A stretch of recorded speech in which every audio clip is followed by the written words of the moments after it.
सुप्रभात दोस्तों, welcome to S2 classes Subra Saraswati classes. तो आज की क्लास में हम इलेक्ट्रिक चार्जेस एंड फील्ड का 10th नंबर लेक्चर लेकर आए हैं। इलेक्ट्रिक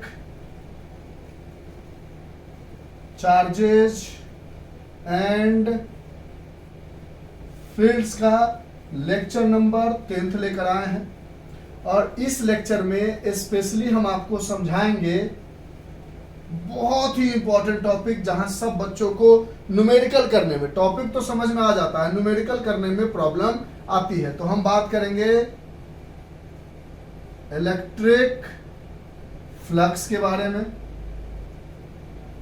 फिर बात करेंगे गॉस लॉ के बारे में,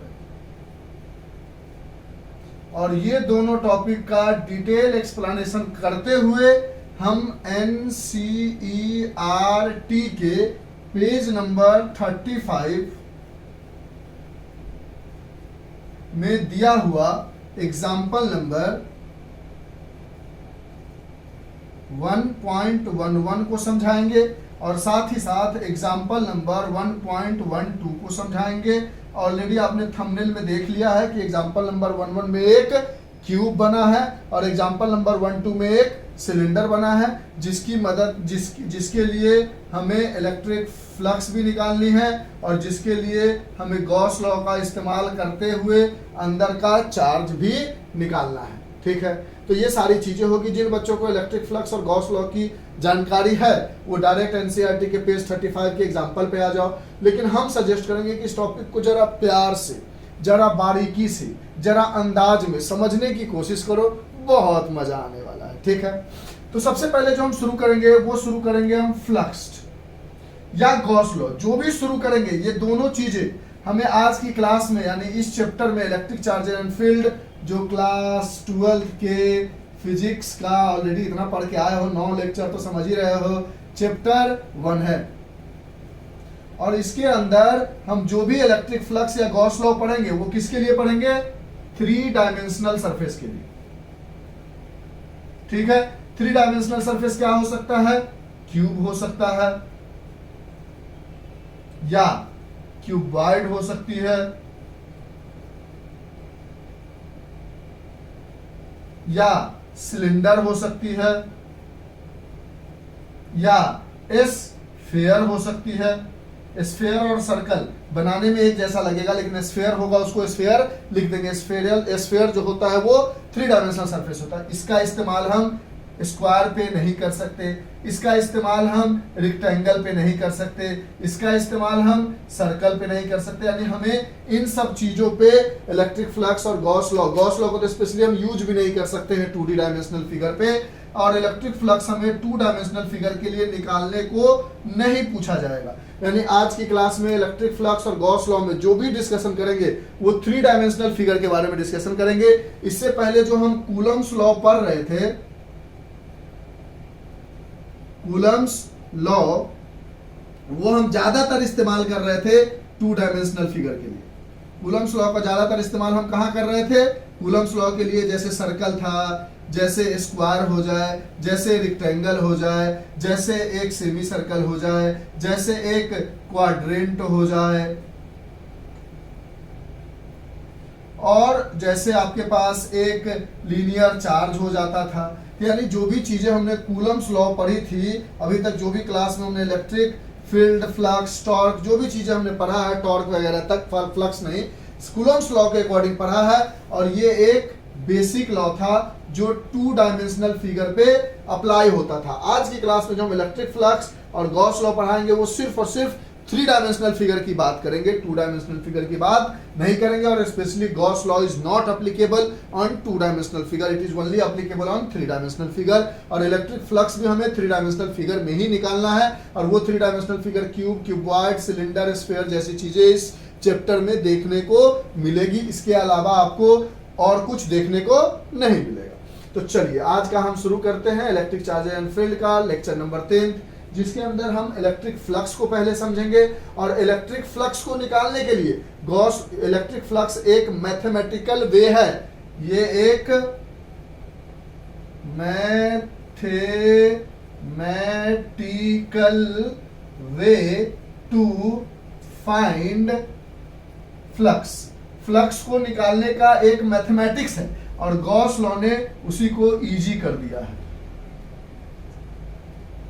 फ्लक्स को फाइंड आउट करने के लिए गॉस लॉ ने बोला कि आप मैथमेटिक्स यूज मत करो, हम आपको एक तरीका बताते हैं, उससे आप किसी का भी फ्लक्स बता सकते हो। तो देखते हैं क्या क्या चीजें डिस्कशन होगी इसके अंदर, कितनी डिटेलिंग होनी है, और हम आपको सजेस्ट करेंगे कि इस वीडियो को तो पक्का पक्का देखो, क्योंकि ये बहुत इंपॉर्टेंट टॉपिक है और बहुत इजी भी है। इंपॉर्टेंट है, इजी है, बस समझ में आ जानी चाहिए। तो आप समझ गए हो कि आज की क्लास में क्या बात होने वाली है। इरेज करें, ठीक है सर। अब देखते हैं, चीजों को समझते हैं।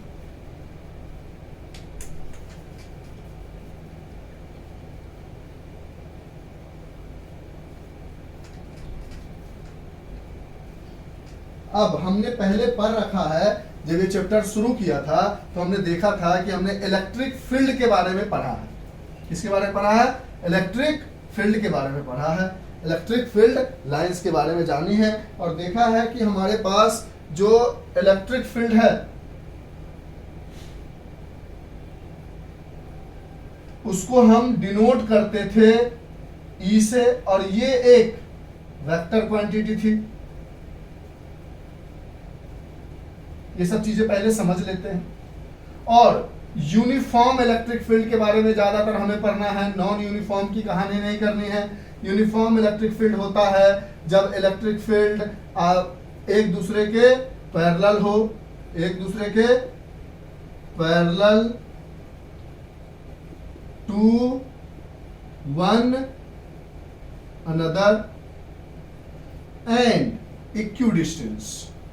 इक्विडिस्टेंट मतलब एक दूसरे के पैरेलल हो, सारी फील्ड लाइंस एक दूसरे के पैरेलल हो, और यहां से यहां तक की दूरी अगर 3 मीटर की है तो यहां से यहां तक की भी दूरी 3 मीटर की ही होगी। यानी यूनिफॉर्म इलेक्ट्रिक फील्ड को ई से डिनोट करते हैं और ये एक वेक्टर क्वांटिटी होती है।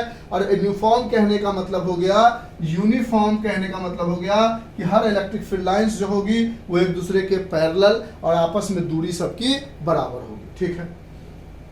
अब एक टॉपिक और आता है जिसका नाम है एरिया। तो एरिया भी एक वेक्टर क्वांटिटी है। एरिया भी क्या है? एक वेक्टर क्वांटिटी है। तो कहता है कि अभी तक अगर मान लो हमारे पास एक रेक्टेंगल दे दिया जाता था कि ये ब्रेथ है, ये ब्रेथ है, ये लेंथ है, ये लेंथ है, और क्लास 10 तक हमें पूछता था कि एरिया क्या होगा, तो हमने बोल देते थे लेंथ इनटू ब्रेथ। लेकिन इसी को अगर हम ऐसे वाई एक्सिस बना दे, ऐसे जेड एक्सिस बना दे, समझेंगे आराम से, और ऐसे एक्स एक्सिस बना दे, तो एरिया क्योंकि एक वेक्टर क्वांटिटी है तो एरिया वेक्टर जो होता है, एरिया वेक्टर जो होता है वो होता है always perpendicular to the surface. आराम से चीजों को पकड़ना है, तभी इलेक्ट्रिक फ्लक्स तक पहुंचेंगे। तो समझाना हमारे लिए इजी होगा। हमने बोला यूनिफॉर्म इलेक्ट्रिक फील्ड को ई से डिनोट करते हैं, इलेक्ट्रिक फील्ड को ई से डिनोट करते हैं, वो एक वेक्टर क्वांटिटी है। इलेक्ट्रिक फील्ड के बारे में इतना सारा चीज पढ़ा है कि हमें पता है कि वो एक वेक्टर क्वांटिटी है। यूनिफॉर्म कहने का मतलब कि हर फील्ड लाइंस आपस में एक दूसरे के पैरेलल हो और आपस की दूरी बराबर हो। अभी तक हम एरिया अगर बात करते थे तो सिंपल रेक्टेंगल का एरिया अगर हम बात करते थे, एरिया ऑफ रेक्टेंगल, तो L इंटू भी कहते थे। लेकिन अभी बताया हमने कि एरिया भी एक वेक्टर क्वांटिटी है। तो एरिया अगर वेक्टर क्वांटिटी और ऐसा डायग्राम दे दिया गया है तो एरिया वेक्टर जो होता है वो always perpendicular to the surface होता है। तो ये किस सरफेस में है? एक्स वाई प्लेन में है। तो इसका जो एरिया वेक्टर होगा वो या तो बाहर की तरफ होगा या तो अंदर की तरफ होगा। और हम जानते हैं कि y के लिए हम j कैप यूज करते हैं, x के लिए हम i कैप यूज करते हैं और z के लिए हम k कैप यूज करते हैं। तो अब हम एरिया लिखेंगे तो लिखेंगे length into breadth is the area of rectangle and the area vector is either in z axis, positive z axis यानी k कैप, और area of rectangle is length into breadth and area vector is either in the negative of z axis। मतलब ये यहां से इसका area vector या तो Z axis के बाहर या जेड एक्सिस के अंदर, यानी जेड एक्सिस के पॉजिटिव में या तो निगेटिव में होगा। जैसे मान लो हमने एक सरफेस बना दी, आराम से समझना है चीजों को। ये वाई एक्सिस है, ये जेड एक्सिस है और ये एक्स एक्सिस है। अब हमने मान लो सपोज करो यहां पर एक सरफेस बना दी। अब ये सरफेस किस में है? एक्स वाई प्लेन में है। मान लो इसका रेडियस हमने बोल दिया कैपिटल आर है, तो इससे आपसे पूछा जाएगा कि एरिया ऑफ सर्कल क्या होगा। तो बचपन में आप कह लेते थे कि पाई कैपिटल आर स्क्वायर होगा, लेकिन अब आप सिर्फ इतना नहीं कहोगे इस सरफेस का एरिया वेक्टर या तो X Y X Z plane में है तो या तो पॉजिटिव वाई एक्सिस में एरिया वेक्टर होगा या निगेटिव वाई एक्सिस में एरिया वेक्टर होगा। तो या तो जे कैप होगा या तो pi are square minus J cap होगा। यानी एरिया वेक्टर ये किसके लिए? टू डायमेंशनल फिगर के लिए। किसके लिए? टू डायमेंशनल फिगर के लिए। लेकिन यहीं पर अगर आपके पास थ्री डायमेंशनल फिगर आ जाए तो आप कहोगे कि area vector is always outward normal. क्या मतलब? समझाते हैं आराम से। यानी आपने इलेक्ट्रिक फील्ड की कहानी समझ ली कि इलेक्ट्रिक यूनिफॉर्म मतलब आपस में पैरेलल हो, दोनों के बीच का डिस्टेंस कैपिटल मतलब बराबर हो, इक्वी डिस्टेंस हो और साथ ही साथ पैरेलल हो एक दूसरे के।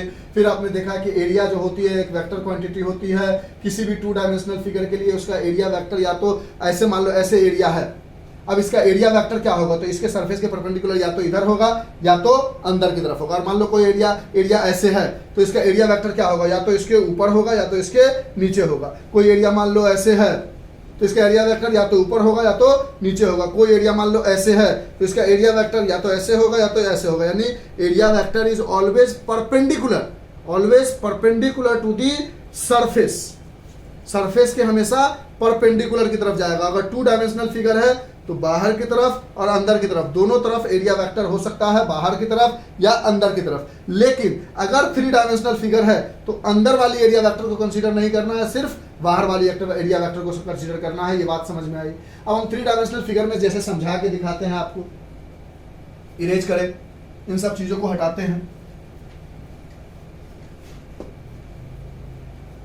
तो इस तरह से आपने देखा कि एरिया जो है वो एक वेक्टर क्वांटिटी है और इलेक्ट्रिक फील्ड भी एक वेक्टर क्वांटिटी है। पॉजिटिव चार्ज के अबे होता है, निगेटिव चार्ज के टुवार्ड्स होता है। ये सारी कहानी आपने पढ़ी है, लेकिन हमें इस पूरे चैप्टर में एरिया जो है वो थ्री डायमेंशनल फिगर के लिए पढ़ना है।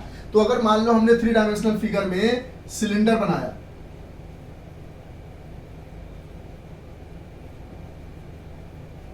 या थ्री डायमेंशनल फिगर में हमने सपोज कर लो क्यूबॉइड बनाया,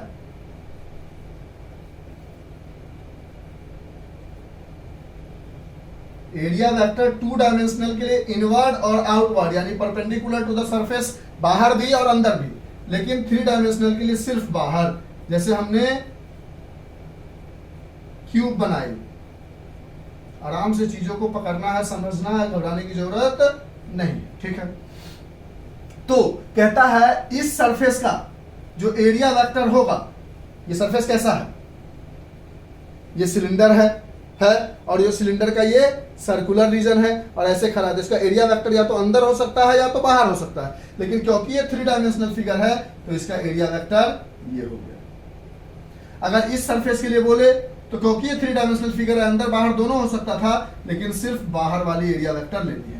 अब ये जो बीच वाला सरफेस है, ये यही तो है, चारों तरफ से गोला है, तो इस जगह सब जगह क्या होगा? एरिया वेक्टर बाहर की तरफ होगा। कोई दिक्कत?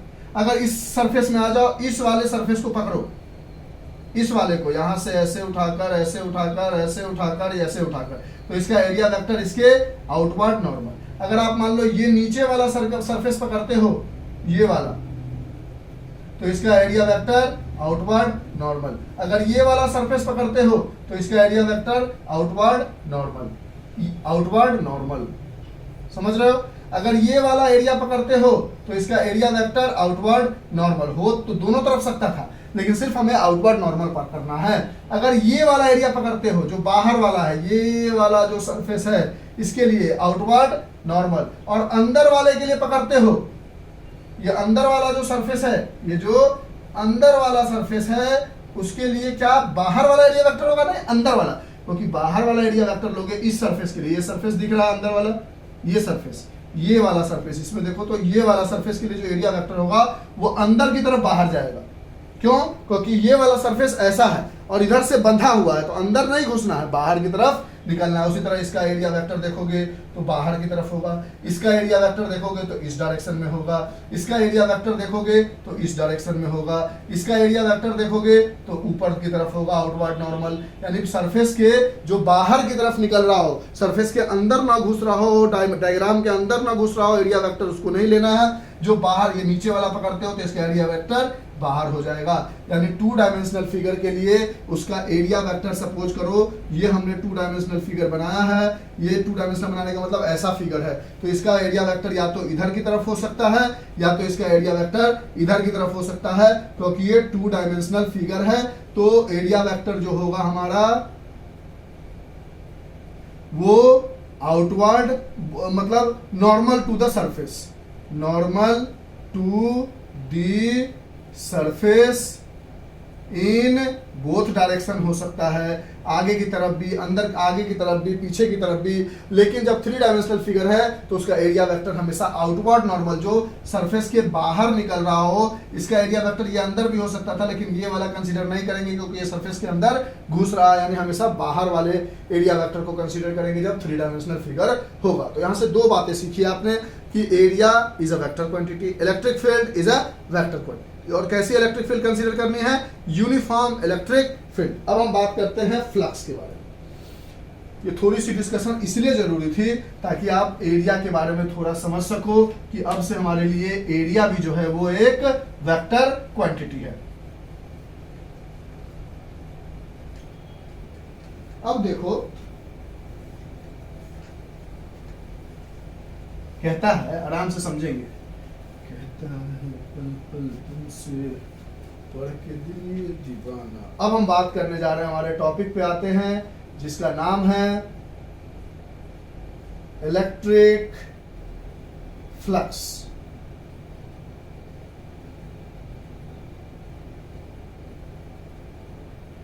इसको हम डिनोट करते हैं फाई से, क्योंकि ये फ्लक्स को डिनोट करते हैं फाई से, क्योंकि ये इलेक्ट्रिक फ्लक्स है तो यहां लगा दिया ई।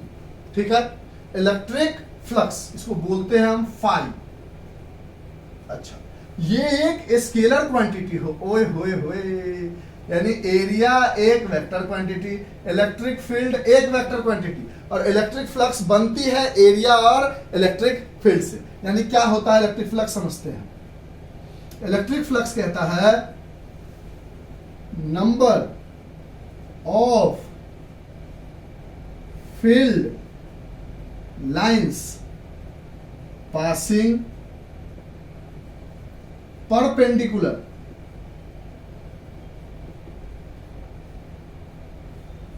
थ्रू द सरफेस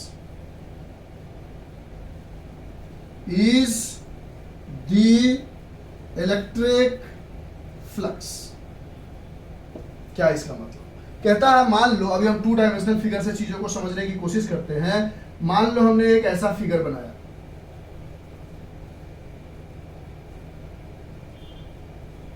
अब कुछ इलेक्ट्रिक फील्ड लाइंस इधर जा रही है,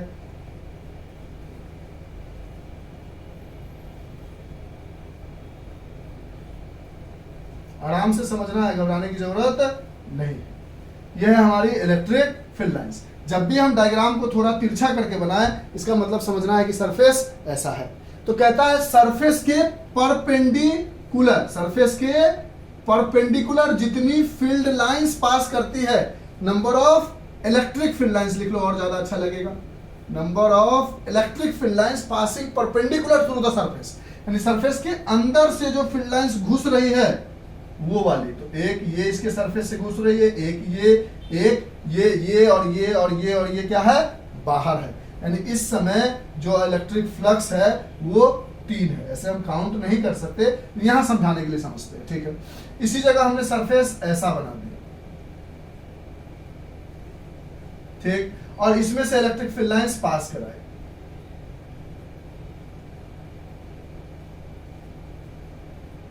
और ये इलेक्ट्रिक फील्ड लाइंस है। अब इसमें हम पूछते हैं आपसे कि इलेक्ट्रिक फील्ड फ्लक्स कितनी है।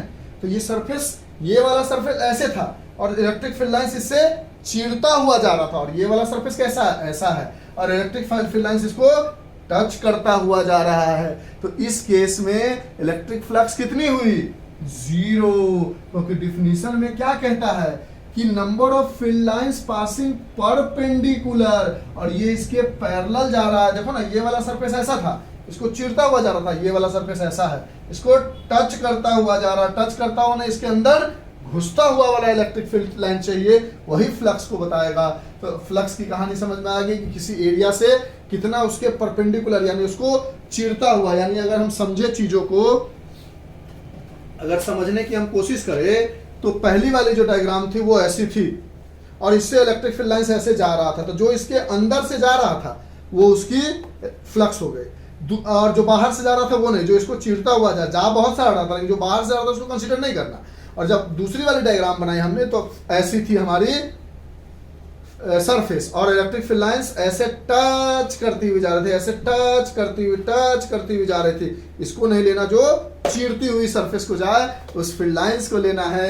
यानी इस समय जो फ्लक्स है वो 0 है, और इस समय फ्लक्स जो है वो 3 है। तो number of field lines passing perpendicular through the surface is called electric flux. Electric flux एक स्केलर क्वांटिटी है, इसको फाई मतलब फ्लक्स, ई मतलब इलेक्ट्रिक, यानी इलेक्ट्रिक फ्लक्स इसको डिनोट करते हैं। यहां तक बात समझ में आई, श्योर शॉर्ट, ठीक है।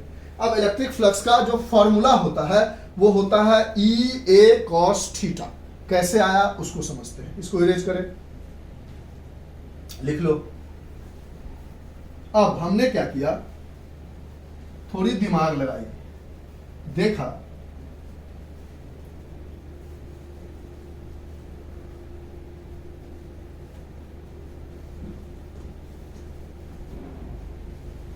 कि बीच में रुक जाते तो बोर नहीं होते हो ना। नहीं सर, आप बोलते रहो, रुक जाते हो तो हम भी स्टॉप हो जाते हैं। अच्छा, आराम से समझना, बहुत प्यार से इसको बहुत पढ़ के आए हैं, झूठ नहीं कहेंगे, पूरा अच्छे से पढ़ के एनसीईआरटी के क्वेश्चन को खुद से बना के, ताकि आपको अच्छे से समझा सके।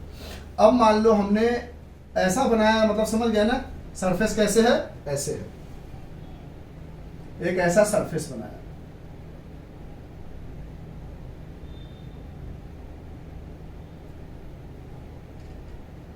कहता है फ्लक्स, एक ऐसा सरफेस बनाया, ठीक है।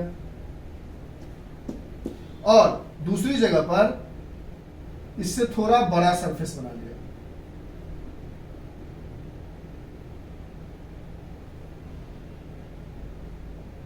ठीक। अब यहां से इलेक्ट्रिक फील्ड लाइंस आ रही है, यहां से इलेक्ट्रिक फील्ड लाइंस आ रही है, यहां से इलेक्ट्रिक फील्ड लाइंस आ रही है। आराम से समझना है, घबराने की जरूरत नहीं है। नहीं सर, हम घबरा बिल्कुल नहीं रहे, आप जब तक मेरे साथ हो हम घबरा कैसे सकते हैं। अच्छा, यहां से इलेक्ट्रिक फील्ड लाइंस आ रही है, ठीक है।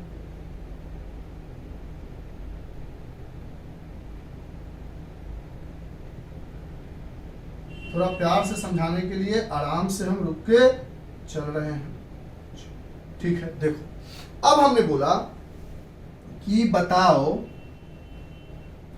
कि इस केस में मान लो इसका एरिया था 2 मीटर स्क्वायर और इसका एरिया है 5 मीटर स्क्वायर।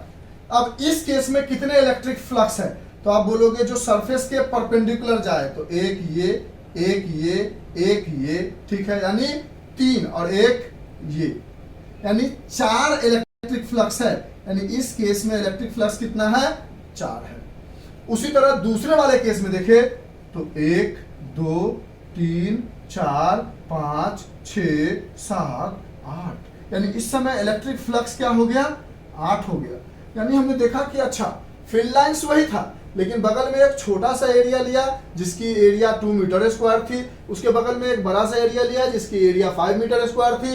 तो 2 मीटर स्क्वायर से अगर 4 इलेक्ट्रिक फ्लक्स यानी 4 इलेक्ट्रिक फील्ड लाइंस पास कर रही थी, तो बड़े वाले एरिया से 8 इलेक्ट्रिक फील्ड लाइंस पास कर रही थी। यानी यहां से हम एक बात कंक्लूड कर सकते हैं कि electric flux is directly proportional to area, area vector. जितना बड़ा एरिया होगा उतना ज्यादा एरिया, सीधा लिखो डायरेक्ट एरिया, अभी वेक्टर की बात नहीं करते। जितना बड़ा एरिया होगा उतना ज्यादा फ्लक्स फील्ड लाइंस पास करेगा और उतना ज्यादा इलेक्ट्रिक फ्लक्स होगा। यानी देख लिया कि इलेक्ट्रिक फ्लक्स जो है वो एरिया के डायरेक्टली प्रोपोर्शनल होता है, यानी एरिया के बढ़ने से इलेक्ट्रिक फ्लक्स भी बढ़ जाती है और एरिया के घटने से इलेक्ट्रिक फ्लक्स भी घट जाती है। जैसे एरिया कम हुआ इलेक्ट्रिक फ्लक्स कम 4 हो गया, एरिया बड़ा हुआ तो इलेक्ट्रिक फ्लक्स 8 हो गया, क्योंकि छोटे वाले एरिया से नंबर ऑफ फील्ड लाइन सिर्फ 4 पास कर रहे थे उसके परपेंडिकुलर, और बड़े वाले एरिया से 8 पास कर रहे थे, यानी एरिया बढ़ा इलेक्ट्रिक फ्लक्स बढ़ा। अब दूसरा केस लेते हैं हम कि 2 एरिया बनाते हैं। आराम से समझना है, बारीकी से समझना है, जल्दीबाजी मत करना। अगर आपको आता है तो आप फिर भी मेरा सजेशन है, बाद बाकी मर्जी आपकी, जो करना है वो आप कर सकते हो, लेकिन हम आपको सजेस्ट करेंगे बिल्कुल जल्दीबाजी मत करो। एक नीचे बना लेते हैं।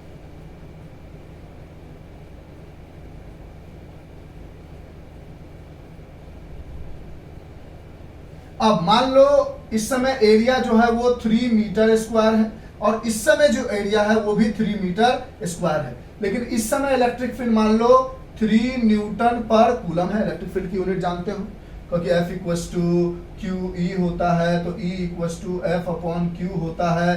F की यूनिट न्यूटन, चार्ज की यूनिट कूलम, तो न्यूटन पर कूलम यूनिट हो जाएगा इलेक्ट्रिक फील्ड। और इस समय जो इलेक्ट्रिक फील्ड है वो मान लो 6 न्यूटन पर कूलम का है। अब इस समय मान लो 3 की वजह से, 3 न्यूटन पर कूलम की वजह से इलेक्ट्रिक फील्ड थोड़ी कम होगी। समझेंगे क्या कहना चाह रहे हो, अपने आप समझ में आ जाएगा। मान लो इसने सिर्फ 4 इलेक्ट्रिक फील्ड बनाया, जिसमें से 3 इलेक्ट्रिक फील्ड तो सरफेस से पास कर गया और 1 इलेक्ट्रिक फील्ड बाहर चला गया। क्योंकि ये 6 न्यूटन पर कूलम का चार्ज है, इलेक्ट्रिक फील्ड है, तो इसने बहुत सारा इलेक्ट्रिक फील्ड क्रिएट किया।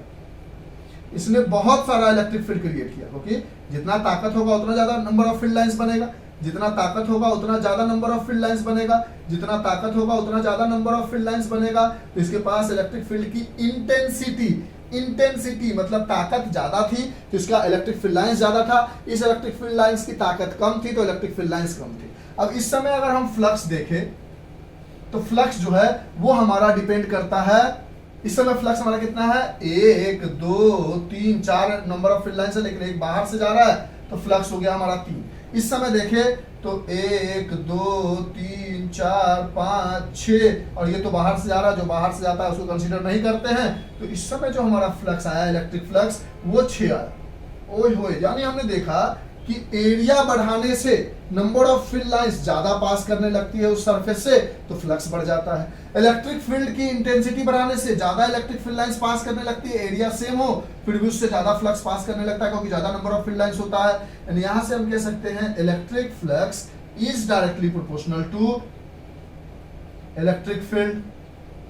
यानी 2 चीजें हमने देखी कि इलेक्ट्रिक फ्लक्स जो है वो एरिया के भी डायरेक्टली प्रोपोर्शनल है। एरिया बढ़ाओ तो इलेक्ट्रिक फील्ड लाइंस बढ़ेगी, उसी तरह इलेक्ट्रिक फील्ड की इंटेंसिटी बढ़ाओ तब भी फ्लक्स बढ़ेगी। अगर इलेक्ट्रिक फील्ड की इंटेंसिटी को घटाओ तो number of electric field lines घटेगी, जिसकी वजह से फ्लक्स घटेगी। वो हिल गया, एक सेकेंड, ठीक हो बच्चे? हाँ ठीक है, कैमरा ठीक है, ठीक। यानी 2 चीजें हमने देखी कि इलेक्ट्रिक फील्ड लाइंस और एरिया वेक्टर दोनों, मतलब इलेक्ट्रिक फील्ड की इंटेंसिटी और एरिया वेक्टर दोनों फ्लक्स को बड़ा और छोटा कर सकता है और दोनों के डायरेक्टली प्रोपोर्शनल है। यहां तक बात समझ में आई। 2 चीजें हमने देखी, यहां से इरेज करें। पक्की वाली बात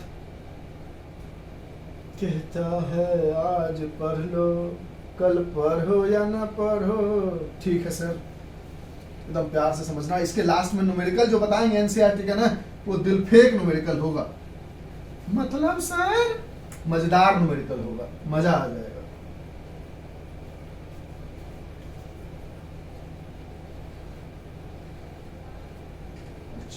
दो चीजें हमने यहां से सीखी, और वो दो चीजें ये सीखी कि electric flux is directly proportional to area and electric flux is directly proportional to electric field intensity.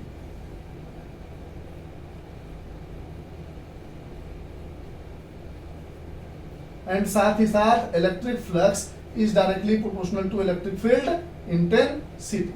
लेकिन जरूरी तो नहीं है कि इलेक्ट्रिक फील्ड लाइंस हमेशा सीधी सीधी ही दे।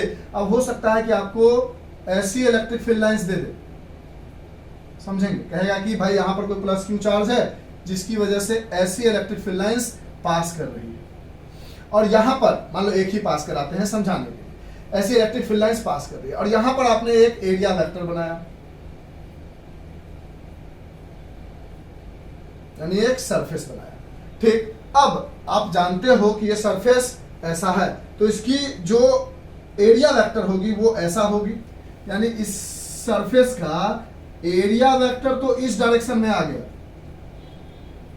और इलेक्ट्रिक फील्ड लाइंस इस डायरेक्शन में है, यानी ये सरफेस ऐसा है और इलेक्ट्रिक फील्ड लाइंस ऐसे जा रहा है, तो हमें हमेशा ये परपेंडिकुलर नहीं है, और हमें हमेशा कैसा इलेक्ट्रिक फील्ड लाइन चाहिए होता है, जो सरफेस के परपेंडिकुलर पास करे, यानी ऐसा नहीं कि घुस के अंदर चला गया, ऐसे भी चला गया तो हो जाएगा, हमेशा सीधा परपेंडिकुलर भी जाए और अंदर से चीरता हुआ जाए, और ये परपेंडिकुलर इलेक्ट्रिक फील्ड नहीं है। तो अगर मान लेते हैं एरिया वेक्टर और इलेक्ट्रिक फील्ड के बीच में एंगल थीटा है, तो ये एरिया वेक्टर दो कंपोनेंट बनाएगा, एक इस डायरेक्शन में ई कॉस थीटा, और एक थीटा के परपेंडिकुलर आगे बढ़ के ई साइन थीटा।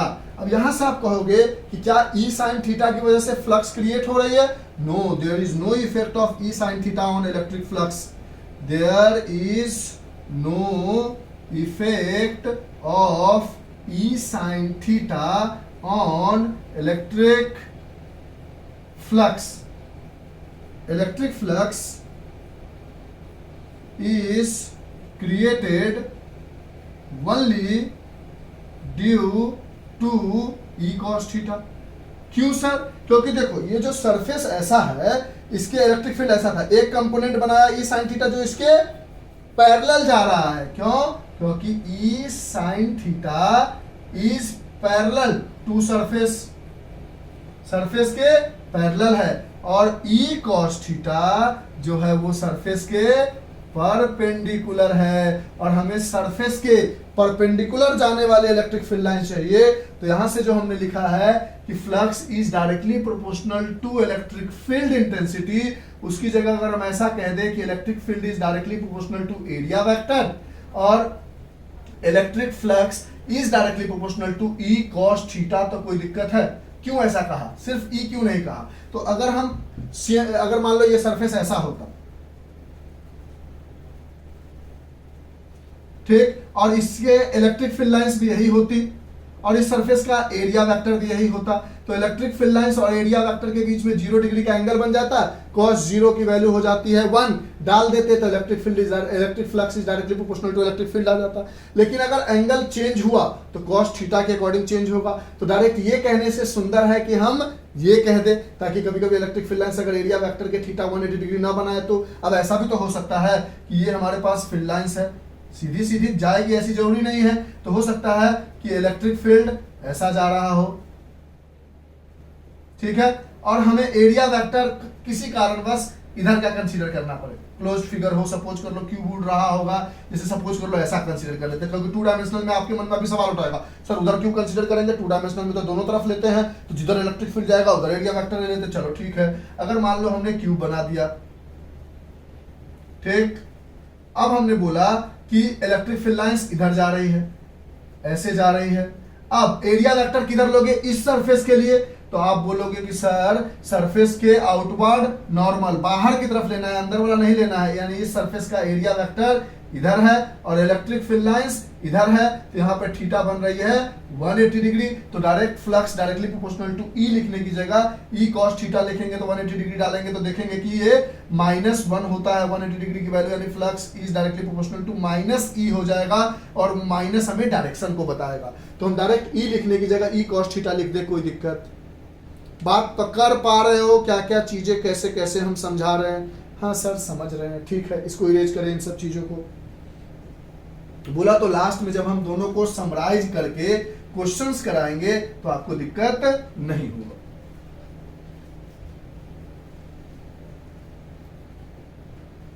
अब यहां से दोनों प्रोपोर्शनलिटी साइन को अगर हम गौर से देखें तो हम ऐसा कुछ बना सकते हैं। क्या बना सकते हैं सर?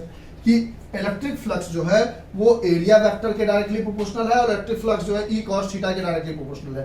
यानी electric flux is directly proportional to A E cos theta.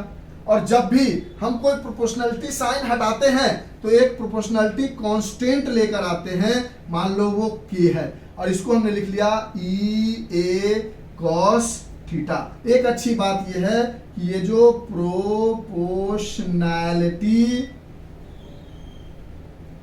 Constant है, ये जो प्रोपोर्शनैलिटी कांस्टेंट के है, इसकी वैल्यू हमेशा 1 होती है ऑलवेज। इस केस में तो इसको लिखे या ना लिखे कोई फर्क नहीं पड़ता। यहां से हमें मिल गया electric flux is E A cos theta. और हम जानते हैं कि जब भी कोई दो चीज कॉस थीटा के साथ लगा हो तो उसको ई डॉट ए भी लिख सकते हैं। तो electric flux is E dot ए। अब अगर आपसे कोई पूछेगा कि इलेक्ट्रिक फ्लक्स की यूनिट क्या होगी तो आप बोलोगे इलेक्ट्रिक फील्ड की यूनिट होती है न्यूटन पर कूलम और एरिया की यूनिट होती है मीटर स्क्वायर। तो इलेक्ट्रिक फ्लक्स की यूनिट हो गई newton metre square coulomb minus 1। This is the SI unit of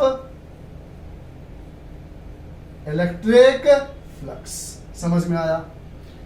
ये बातें लिखो एकदम। यहां पर जो किया है वो खत्म हो गया। तो ई ए कॉस थीटा और इसको ई डॉट ए लिख सकते हैं। और ई इलेक्ट्रिक फील्ड की यूनिट न्यूटन पर कूलम और एरिया की यूनिट मीटर स्क्वायर। तो न्यूटन मीटर स्क्वायर और कूलम ऊपर गया था coulomb -1 and this is the SI unit of electric flux. यानी यहां से हमने इलेक्ट्रिक फ्लक्स का एक सुंदर सा फॉर्मूला निकाल लिया ई ए कॉस थीटा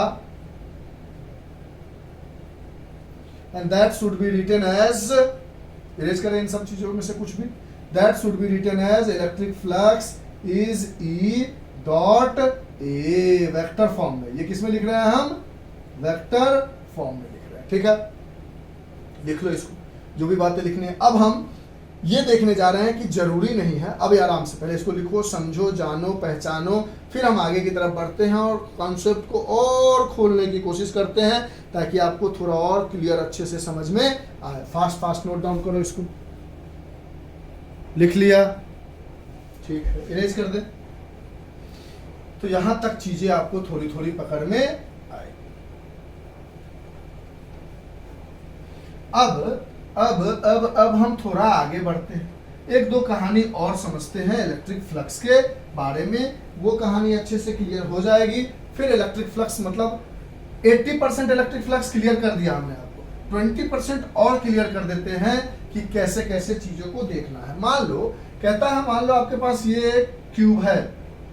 एक कहानी लोग समझाते हैं, लोगों का काम है समझाना, लेकिन उसको हम उस कहानी को न समझाकर आपको उसके पीछे छुपे हुए राज को समझाएंगे। मान लो ये क्यूब है, कहता है इस क्यूब से इलेक्ट्रिक फील्ड लाइंस बाहर की तरफ जा रही है। ठीक है, ऐसे निकल रही है इलेक्ट्रिक फील्ड लाइंस।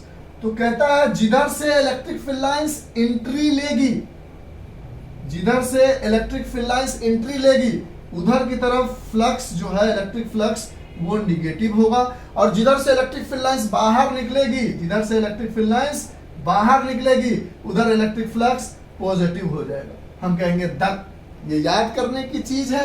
क्यों सर? अरे हमने फॉर्मूला पढ़ा है कि electric flux is E A cos theta. अब देखो इलेक्ट्रिक फील्ड लाइंस इस सरफेस के लिए इधर है, मतलब बाहर की तरफ, मतलब इधर की तरफ जा रही है, और इसका एरिया वेक्टर हमें ले रहा है हमेशा आउटवर्ड नॉर्मल, बाहर वाला। यानी यहां पर थीटा क्या बन रहा है? 180 डिग्री। तो flux is E A cos 180 degree, और कॉस 0 की वैल्यू होती है 1 और कॉस 180 डिग्री की वैल्यू होती है -1। यानी फ्लक्स इज निगेटिव ऑफ ई ए, यानी इलेक्ट्रिक फ्लक्स निगेटिव आएगा। इसमें कोई सवाल ही नहीं, क्योंकि एरिया वेक्टर और इलेक्ट्रिक फील्ड लाइंस के बीच में 180 डिग्री का एंगल बन रहा है। यहां देखो इस सरफेस के लिए इलेक्ट्रिक फील्ड लाइंस भी इधर और इस सरफेस का एरिया वेक्टर भी आउटवर्ड नॉर्मल इस तरफ, और इस समय इलेक्ट्रिक फील्ड लाइंस और एरिया वेक्टर के बीच में 0 डिग्री बन रहा है, तो electric flux is E cos 0 degree, that is E cos 0 की वैल्यू होती है 1, दैट इज पॉजिटिव EA। तो ऑब्वियस सी बात है जिधर से इलेक्ट्रिक फील्ड लाइंस बाहर निकलेगी 3 डायमेंशनल फिगर में, कहां पे ये सारी चीजें हमें करनी है 3 डायमेंशनल फिगर में, बाहर निकलेगी तो उसका एरिया वेक्टर भी बाहर की तरफ जाएगा, एंगल 0 हो जाएगा जिसकी वजह से पॉजिटिव इलेक्ट्रिक फ्लक्स आएगा, जहां पे अंदर घुसेगी उसका एरिया वेक्टर तो हमेशा बाहर लेना है, तो इलेक्ट्रिक फ्लक्स निगेटिव आ जाएगा। तो ये याद कर लो या ये समझ लो, जो करना है वो कर लो। अब प्रॉब्लम यह है कि हमेशा जरूरी नहीं है कि ऐसा सुंदर सुंदर सा डायग्राम बना के दे, जरूरी नहीं है कि ऐसा सुंदर सा डायग्राम बना के दे, कभी कभी डायग्राम ऐसे दे दे। लो अब बोलेगा इस सरफेस के थ्रू इलेक्ट्रिक फ्लक्स निकालो, तो हम जानते हैं कि जहां पर नॉन यूनिफॉर्म जैसा सरफेस होता है, इलेक्ट्रिक फील्ड ऐसा दिया हुआ है, मान लो ये डायग्राम ना देकर ऐसा सुंदर सा डायग्राम ना देकर सीधा सा डायग्राम ना देकर ऐसे गॉच पॉच डायग्राम दे दिया, तो हम क्या करेंगे हर जगह छोटा सा एरिया वेक्टर काटेंगे। मान लो इलेक्ट्रिक फील्ड लाइंस कह दिया आपको इधर जा रही है, इधर जा रही है, इधर जा रही है, इधर जा रही है इलेक्ट्रिक फील्ड लाइंस, ये कह दिया कि electric field lines uniform, electric field lines को नॉन यूनिफॉर्म नहीं करेगा ये गारंटी है, लेकिन एरिया को नॉन यूनिफॉर्म कर सकता है। अब एक एरिया यहाँ हो गया, आप बोलोगे इस पूरे का निकालना है तो थोड़ा सा एरिया वेक्टर यहाँ काटोगे, थोड़ा सा एरिया वेक्टर यहाँ काटोगे, थोड़ा सा एरिया वेक्टर यहाँ काटोगे, थोड़ा सा एरिया वेक्टर यहाँ काटोगे, थोड़ा सा एरिया वेक्टर यहाँ काटोगे, थोड़ा सा एरिया वेक्टर यहाँ काटोगे, थोड़ा सा एरिया वेक्टर यहाँ काटोगे, थोड़ा सा एरिया वेक्टर यहाँ काटोगे, थोड़ा सा एरिया वेक्टर यहाँ काटोगे, तो थोड़ा सा एरिया वेक्टर यहाँ काटोगे, थोड़ा सा एरिया वेक्टर यहाँ काटोगे। इस तरह से पूरे सरफेस के हर जगह छोटा एरिया वेक्टर काटोगे और उसको इंटीग्रेट करोगे, यानी यहां से कह सकते हो कि सरफेस का इंटीग्रेशन कर रहे हैं। इसका ऐसा गोल देने का मतलब हुआ सरफेस इंटीग्रल। क्या E डॉट DA, यानी DA क्यों, क्योंकि इलेक्ट्रिक फील्ड तो ज्यादातर यूनिफॉर्म होगी, बाहर निकल जाएगा, तो ये आ जाएगा सरफेस इंटीग्रल DA। और जो भी cos theta E dot DA को आप लिख सकते हो E DA cos थीटा, तो इलेक्ट्रिक फील्ड हमेशा यूनिफॉर्म होगी, बाहर निकलेगा और DA cos थीटा अंदर बचेगा। अब DA का सबका एरिया जोड़ोगे तो ये हमारा हो जाएगा इलेक्ट्रिक फ्लक्स। और ये बात समझो क्यों किया ऐसा, ये तो हम तब करेंगे EA cos थीटा जब हमारे पास ऐसा सरफेस दिया हुआ है जहां एंगल आराम से दिख रहा है, सब चीजें सरफेस का एरिया वगैरह पता चल रहा है, तो इस सरफेस के लिए निकाल लिया, इस सरफेस का, इस सरफेस का, इस सरफेस का, बाहर वाले का, अंदर वाले का निकाल लिया, सबको जोड़ दिया, टोटल इलेक्ट्रिक फ्लक्स आ गया। लेकिन कभी कभी ऐसा सरफेस दे देगा तो इसमें प्रॉब्लम यह है कि एकदम छोटे बहुत सारे सरफेस काटने पड़ेंगे, और जब बहुत सारे छोटे सरफेस को काटते हैं तो उसका एरिया वेक्टर हर जगह अलग अलग होगा, इसके लिए अलग होगा, इसके लिए अलग होगा, इसके लिए अलग होगा, तो इसके लिए लगाओगे E डॉट DA, फिर इसके लिए E डॉट DA, इसके लिए, इसके लिए, इसके लिए, इसके लिए, इसके लिए, इसके लिए, इसके लिए, इसके लिए, सबके लिए लगाओगे और सबको जोड़ोगे तो इलेक्ट्रिक फ्लक्स सरफेस इंटीग्रल बन के आ जाएगा E डॉट DA मतलब E DA cos थीटा। तो ये हो गया जब नॉर्मल सरफेस दिया जाए, ये हो गया जब कुछ सरफेस ऐसा कॉम्प्लिकेटेड करके दे दिया जाए। वैसे आप 100% इसको लेके चलो, अगर ये भी सरफेस दे दिया गया तो इलेक्ट्रिक फील्ड बाहर निकल जाएगी E DA। इसके लिए देखो ना, इसके लिए अगर ये फॉर्मूला लगा के निकालते हो, ये नहीं लगाते हो, तो आप क्या कहोगे E DA cos 180 डिग्री, यहां से आप कहोगे cos 180 डिग्री की वैल्यू -1, इलेक्ट्रिक फील्ड यूनिफॉर्म है, बाहर निकल गया, और DA का इंटीग्रेशन क्या बन गया, A बन गया, तो -E हो गया। और इस सरफेस का एरिया मान लो साइड A है, सब क्यूब है, तो इस सरफेस का एरिया क्या हो जाएगा A स्क्वायर, क्योंकि इस क्यूब नहीं, क्यूब है ये, तो हर सरफेस कैसा बनेगा, एक क्यूब का जो हर सरफेस होता है वो क्या होता है हमारा स्क्वायर होता है, यहां से बोल दोगे -E, और area is A square, because area of square is side का स्क्वायर। तो ये फॉर्मूला तो आप हर जगह लगा सकते हो, ऐसा सरफेस दिया गया है तब, ऐसा सरफेस दिया गया है तब, और ये फॉर्मूला लगा सकते हो जब नॉर्मल ऐसे सरफेस दिए गए हैं तब। तो ये फॉर्मूला 100% करेक्ट, क्योंकि जब छोटा काट के बनाना होगा तो ये फॉर्मूला, और जब डायरेक्ट दिया गया होगा तो ये, तो ज्यादातर लोग कहते हैं यही फॉर्मूला यूज कर लो। यहाँ पर सरफेस इंटीग्रल लिखने का मतलब ये हमें एरिया लिखना है, ठीक है, यानी इस सरफेस का एरिया, फिर इस सरफेस के लिए निकालेंगे तो इसका एरिया, इस सरफेस के लिए निकालेंगे तो इसका एरिया, इस सरफेस के लिए निकालेंगे तो इसका एरिया, यानी यहां से हमारे पास ये 3 1 2 3 फार्मूला बन के आया। इन तीनों में से हम कहेंगे इसको दिमाग में रखो, अब न्यूमेरिकल करोगे तो चीजें समझ में आ जाएगी। समझ गए बात को? इरेज करें। बहुत कोशिश कर रहा है, ऐसा ना हो कि कोशिश करने के चक्कर में हम आपको समझाएं कंफ्यूज ही कर दे। नहीं सर, आप कंफ्यूज नहीं करते हो, आप समझा अच्छा लेते हो। अरे थैंक यू, इतना अप्रिसिएशन आप लोग कर देते हो कि हम फूले नहीं समाते हैं। अच्छा ऐसी बात है सर, ठीक है देखते हैं। चलिए अब हम आगे कुछ इलेक्ट्रिक फ्लक्स की मदद से, अभी हम जो अभी पढ़ा है मैथमेटिकल तरीका, उसकी मदद से हम देखने जा रहे हैं कि किसी क्यूब के थ्रू, किसी सिलेंडर के थ्रू, किसी स्फीयर के थ्रू कितना उसका इलेक्ट्रिक फ्लक्स होगा। यानी अभी तक हमने पढ़ा इलेक्ट्रिक फ्लक्स के बारे में, और इसके बारे में हमने क्या क्या चीज जाना कि इलेक्ट्रिक फ्लक्स जो है इसको हम फाई ई से डिनोट करते हैं। इसको हम तरह तरह से लिख सकते हैं। फाई ई बराबर ई डॉट ए, जिसको लिख सकते हैं ई ए कॉस थीटा। इसी इलेक्ट्रिक फ्लक्स को हम ऐसे भी लिखते हैं जब एरिया वेक्टर कुछ अलग तरीके से दिया जाए, जहां जैसा इस्तेमाल होगा वहां वैसा इस्तेमाल कर लेंगे। जब छोटे छोटे एरिया में पार्ट करना हो, जब सरफेस रेगुलर शेप का ना हो, जैसे क्यूब, क्यूबॉइड्स, सिलेंडर जैसा, वो सब क्या था, रेगुलर शेप था, एक देखता हुआ शेप था। ये कुछ अटपटांग सा शेप हो उसके लिए, और ये जो होता है हमारा वो सरफेस का इंटीग्रल करते हैं। सरफेस के इंटीग्रल कहने का मतलब एरिया वेक्टर का जो डी का एरिया ए आएगा, वो जिस सरफेस की बात कर रहे हैं उसका एरिया लिखना है, और इसी को लिखते थे हम ई डी ए कॉस थीटा। फिर एक चीज देखा कि इलेक्ट्रिक फील्ड अगर इनवर्ड होगी तो फ्लक्स जो है वो नेगेटिव होगा। और इलेक्ट्रिक क्यों होगा? क्योंकि area vector and electric field के बीच में थीटा जो है वो 180 डिग्री बनेगा, क्योंकि इलेक्ट्रिक फील्ड एरिया वेक्टर जो है आउटवर्ड नॉर्मल लेना होता है हमें, और इलेक्ट्रिक फील्ड जो है इस समय इनवर्ड है। तो दोनों की वजह से, दोनों अपोजिट डायरेक्शन में होने की वजह से फ्लक्स निगेटिव आ रहा था, समझा दिया। अगर आउटवर्ड है तो फ्लक्स पॉजिटिव होगा, क्योंकि area vector and electric field ये दोनों के दोनों इस बार क्या है, आउटवर्ड ही आना है, क्योंकि एरिया वेक्टर को भी आउटवर्ड लेना है, इलेक्ट्रिक फील्ड भी आउटवर्ड है।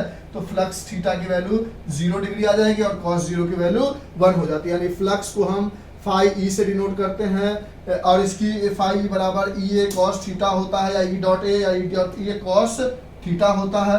इसकी यूनिट हमने देखी कि इलेक्ट्रिक फील्ड की यूनिट न्यूटन पर coulomb into metre square, that is newton metre square coulomb -1। फिर हम आगे बढ़े तो हमने एक और चीज बोला था कि ये एक स्केलर क्वांटिटी है। स्केलर क्वांटिटी इसलिए है because it is the, which is the, electric flux के लिए इट यूज कर रहे हैं, इट इज दी डॉट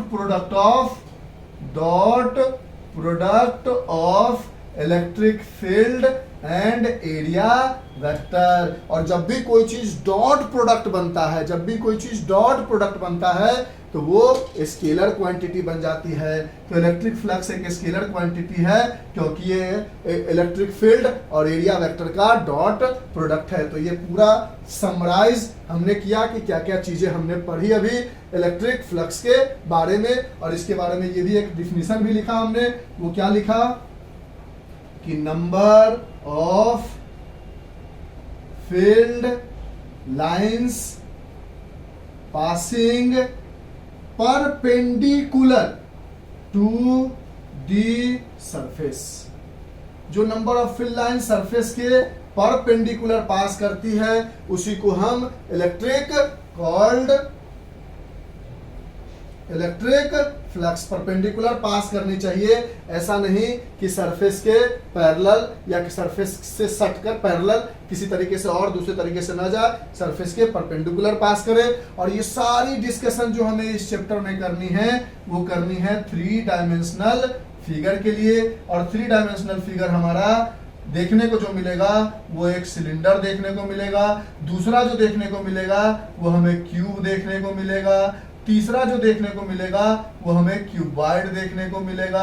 चौथा जो देखने को मिलेगा वो हमें स्फीयर देखने को मिलेगा। इसके अलावा हमें कोई 3 डायमेंशनल फिगर इस चैप्टर में देखने को नहीं मिलेगा। तो इलेक्ट्रिक फ्लक्स की जो भी जानकारी थी उसका ओवरव्यू दिया हमने। अब इसकी वजह से हम इलेक्ट्रिक फ्लक्स निकाल के दिखाते हैं कि कितना इलेक्ट्रिक फ्लक्स आएगा। तो आप देखोगे कि कोई भी 3 डायमेंशनल फिगर है उसकी ओवरऑल इलेक्ट्रिक फ्लक्स 0 होती है। क्यों होती है उसको समझने की कोशिश करते हैं। लिख लो इन सब बातों को। यहां तक लिख लिया आप लोगों ने अच्छे से। चलिए अब हम देखने जा रहे हैं कि electric flux due to a closed surface क्या क्या बन के आती है हमारे पास। ठीक है, मजा आया। हाँ सर, थोड़ा थोड़ा आया। जरा क्वेश्चन जो बताते ना आप पेज नंबर 35 वाला जो 1.11 और 1.12 कह रहे हो वो जो बता देते तो और मजा आता। तो बर्दाश्त करो, अब उसी क्वेश्चन पे पहुंचेंगे। फ्लक्स खत्म हो गया है, गॉस लॉ कोई बहुत बड़ी टॉपिक है नहीं, उसको खत्म करके वहीं पहुंचते हैं। तो अब हम मान लो इलेक्ट्रिक फील्ड लाइंस ऐसे दी गई है।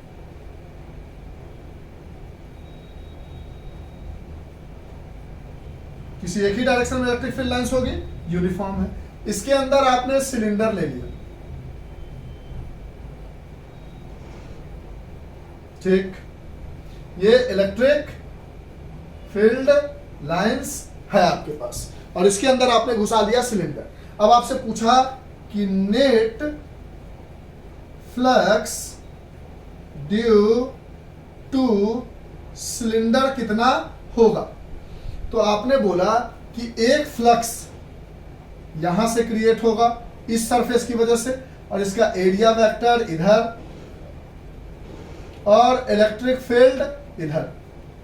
तो यहां पर जो थीटा बन रहा है वो इलेक्ट्रिक फील्ड और एरिया वेक्टर के बीच में 90 डिग्री बन रहा है और मान लो ये फ्लक्स φ1 बना रहा है, यानी net flux is due to φ1 plus उसी तरह दूसरा एक सरफेस है जिसका एरिया वेक्टर इधर एंड इलेक्ट्रिक फील्ड लाइंस इस डायरेक्शन में। ये भी जो है एंगल थीटा जो है वो 90 डिग्री बना रहा है। मान लेते हैं इसका फ्लक्स φ2 है, तो net flux is due to φ1 plus φ2। और तीसरा जो सरफेस है वो पूरा ऐसे है, देखो ना, ये सिलेंडर है, ये ऊपर वाला ये नीचे वाला है, पूरा एक है। इस पूरे के लिए एक एरिया वेक्टर बाहर की तरफ और इलेक्ट्रिक फील्ड लाइंस भी इधर ही है। तो इस समय थीटा की वैल्यू 0 डिग्री और ये फ्लक्स 3 मान लेते हैं। तो हमने बोला 3 फ्लक्स क्रिएट हो रहा है, एक φ1 की वजह से, एक φ2 की वजह से, एक φ3 की वजह से।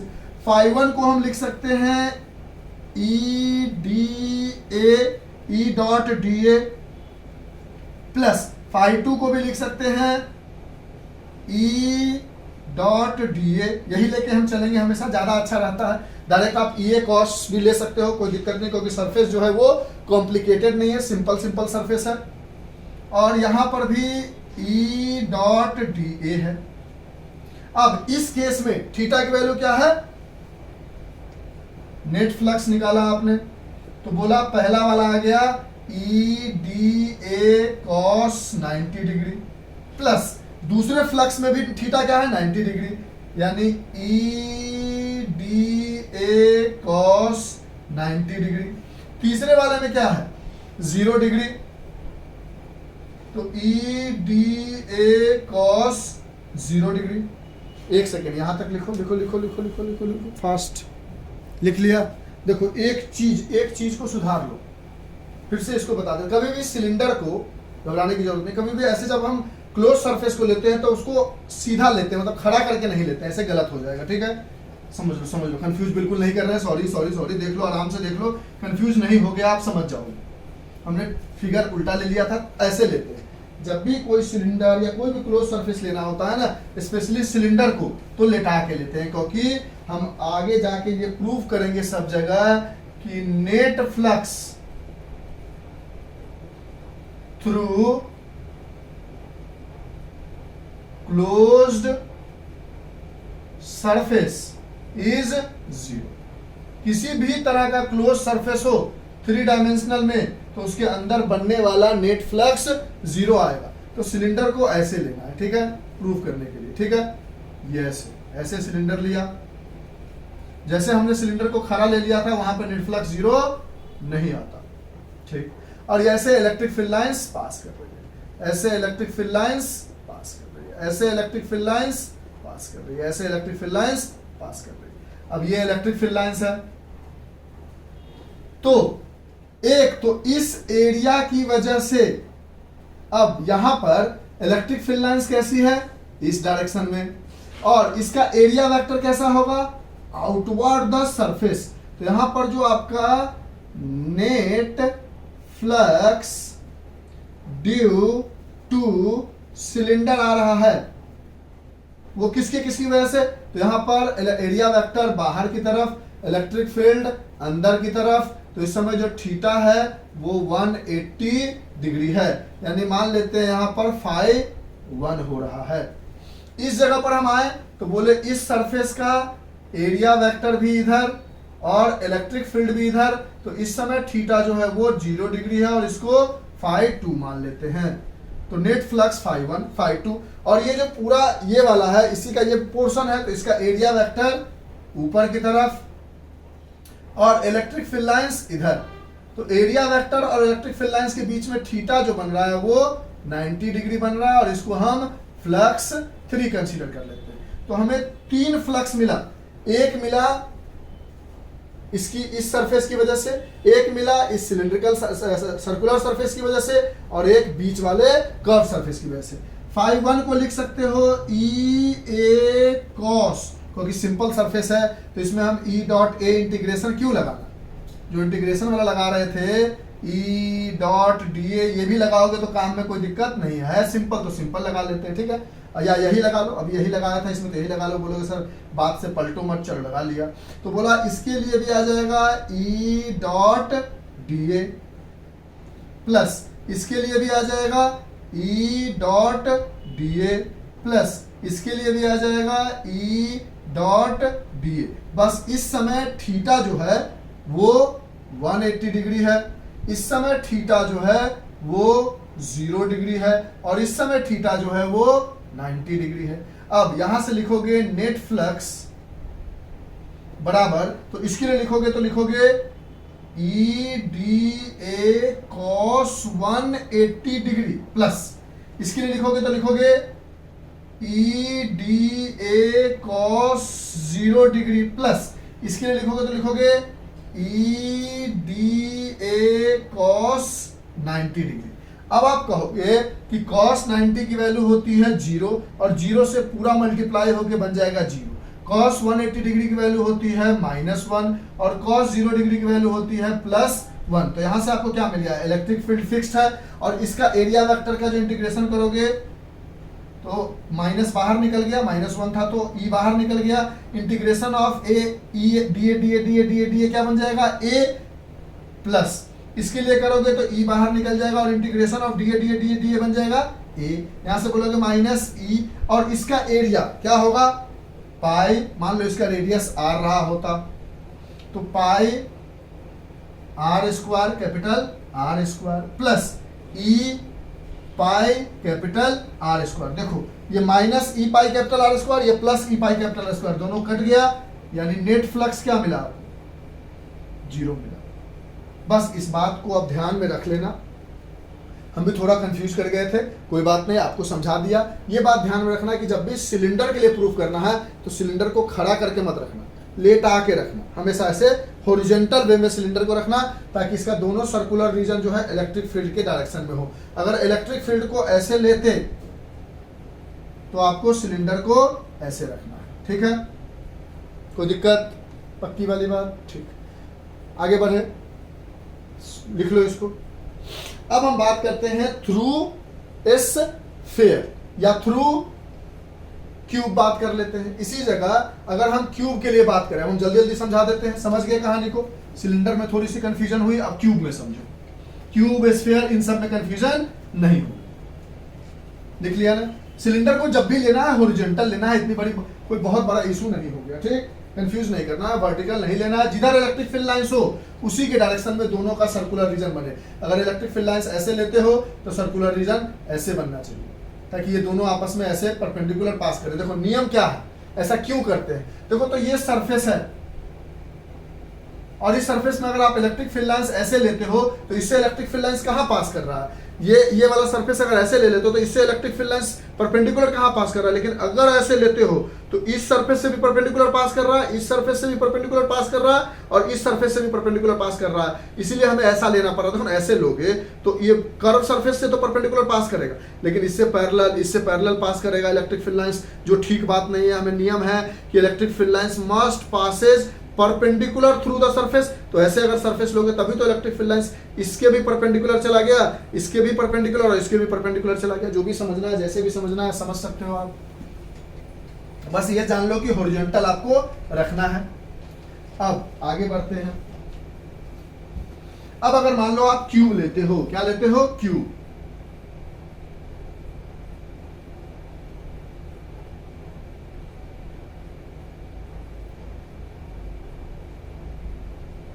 और मान लो इलेक्ट्रिक फील्ड लाइंस ऐसे पास कर रही है, ऐसे इलेक्ट्रिक फील्ड लाइंस पास कर रही है। अब इस सरफेस के लिए देखोगे तो एरिया वेक्टर बाहर, इलेक्ट्रिक फील्ड लाइंस इधर की तरफ, जो एंगल बन रहा है वो थीटा बन रहा है 90 डिग्री। ये फ्लक्स 1 है तो ये हो गया ई ए कॉस 90 डिग्री, और कॉस 90 डिग्री की वैल्यू 0, यानी फ्लक्स 1 जो हो गया वो 0 हो गया। इस सरफेस के लिए देखोगे तो एरिया वेक्टर बाहर की तरफ, इलेक्ट्रिक फील्ड लाइंस इधर की तरफ, तो यहाँ पर भी थीटा बन रहा है 90 डिग्री, और 90 डिग्री जैसे ही बनेगा इसके लिए भी फ्लक्स हो जाएगा 0। इस सरफेस के लिए देखोगे, आगे वाले सरफेस के लिए देखोगे तो एरिया वेक्टर बाहर, इलेक्ट्रिक फील्ड लाइंस इधर, यानी बाहर वाले सरफेस के लिए भी जो फ्लक्स 3 बन रहा है, ऐसे एरिया वेक्टर जो बाहर आ रहा है, तो एरिया वेक्टर और इलेक्ट्रिक फील्ड में अभी भी 90 डिग्री बन रहा है ना भैया। ये वाला सरफेस है, ये बाहर वाला, इसका एरिया वेक्टर इधर है, और इलेक्ट्रिक फील्ड लाइंस ऐसे ही तो जा रही है, इलेक्ट्रिक फील्ड लाइंस तो अभी भी ऐसे ही है, और एरिया वेक्टर ऐसे 90 डिग्री बन गया। अब अंदर वाले सरफेस के लिए देखो, फ्लक्स 4, अगर फ्लक्स 4 ये अंदर वाले सरफेस के लिए देखो, ये फर्स्ट के लिए, सेकंड के लिए, ये फ्लक्स 3 के लिए भी 0 आ जाएगा क्योंकि 90 डिग्री बन रहा है। अंदर वाले के लिए देखो तो एरिया वेक्टर अंदर जा रहा है, अंदर की तरफ आउटवर्ड नॉर्मल, और इलेक्ट्रिक फील्ड अभी भी सीधा है, तो अंदर वाला को देखोगे ऐसे तो 90 डिग्री बन रहा है, ऐसे देख लो, अंदर वाला एरिया वेक्टर ये है, इलेक्ट्रिक फील्ड इधर है, यानी ये फ्लक्स 4 भी क्या हो गया, 0 हो गया, क्योंकि थीटा की वैल्यू 90 डिग्री आ रहा है। इस सरफेस के लिए देखो, इस वाले सरफेस के लिए, इस वाले सरफेस के लिए देखो, इस वाले सरफेस के लिए तो एरिया वेक्टर इधर और इलेक्ट्रिक फील्ड इधर, यहाँ पर थीटा की वैल्यू आ गई 0 डिग्री, यानी फ्लक्स जो है वो आ गया प्लस ई ए, क्योंकि ई डॉट डी ए होता है, तो ई dot d A cos 0 degree, cos 0 degree की वैल्यू 1 होती है, तो ये आ गया इलेक्ट्रिक फ्लक्स। मान लो ये 5th नंबर का इलेक्ट्रिक फ्लक्स है। और इस सरफेस के लिए देखो तो एरिया वेक्टर इधर और इलेक्ट्रिक फील्ड अंदर की तरफ, यानी थीटा बन रहा है 180 डिग्री। इस समय आप लगाओगे फ्लक्स बराबर ई ए कॉस 180 डिग्री, तो ये कॉस 180 डिग्री की वैल्यू -1, यानी फ्लक्स बराबर माइनस ई ए आ गया। मान लो ये क्यूब का सब साइड ए होता तो ये वाला फ्लक्स जो है 6 नंबर वो क्या हो गया, माइनस ई इंटू ए की जगह साइड स्क्वायर ए स्क्वायर। इसके लिए फ्लक्स नंबर 5 हो जाता प्लस ई ए की जगह साइड स्क्वायर ए स्क्वायर, क्योंकि सबका साइड ए है। अब यहां से बोलते हैं नेट फ्लक्स थ्रो क्यूब बराबर flux due to 1 plus flux due to 2 plus flux due to 3 plus flux due to 4 plus flux due to 5 plus flux due to 6।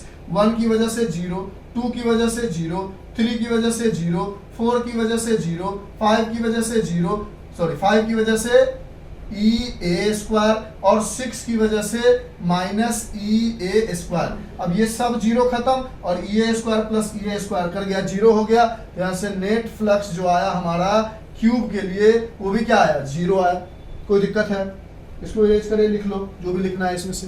अब हम देखने जा रहे हैं स्फीयर के लिए।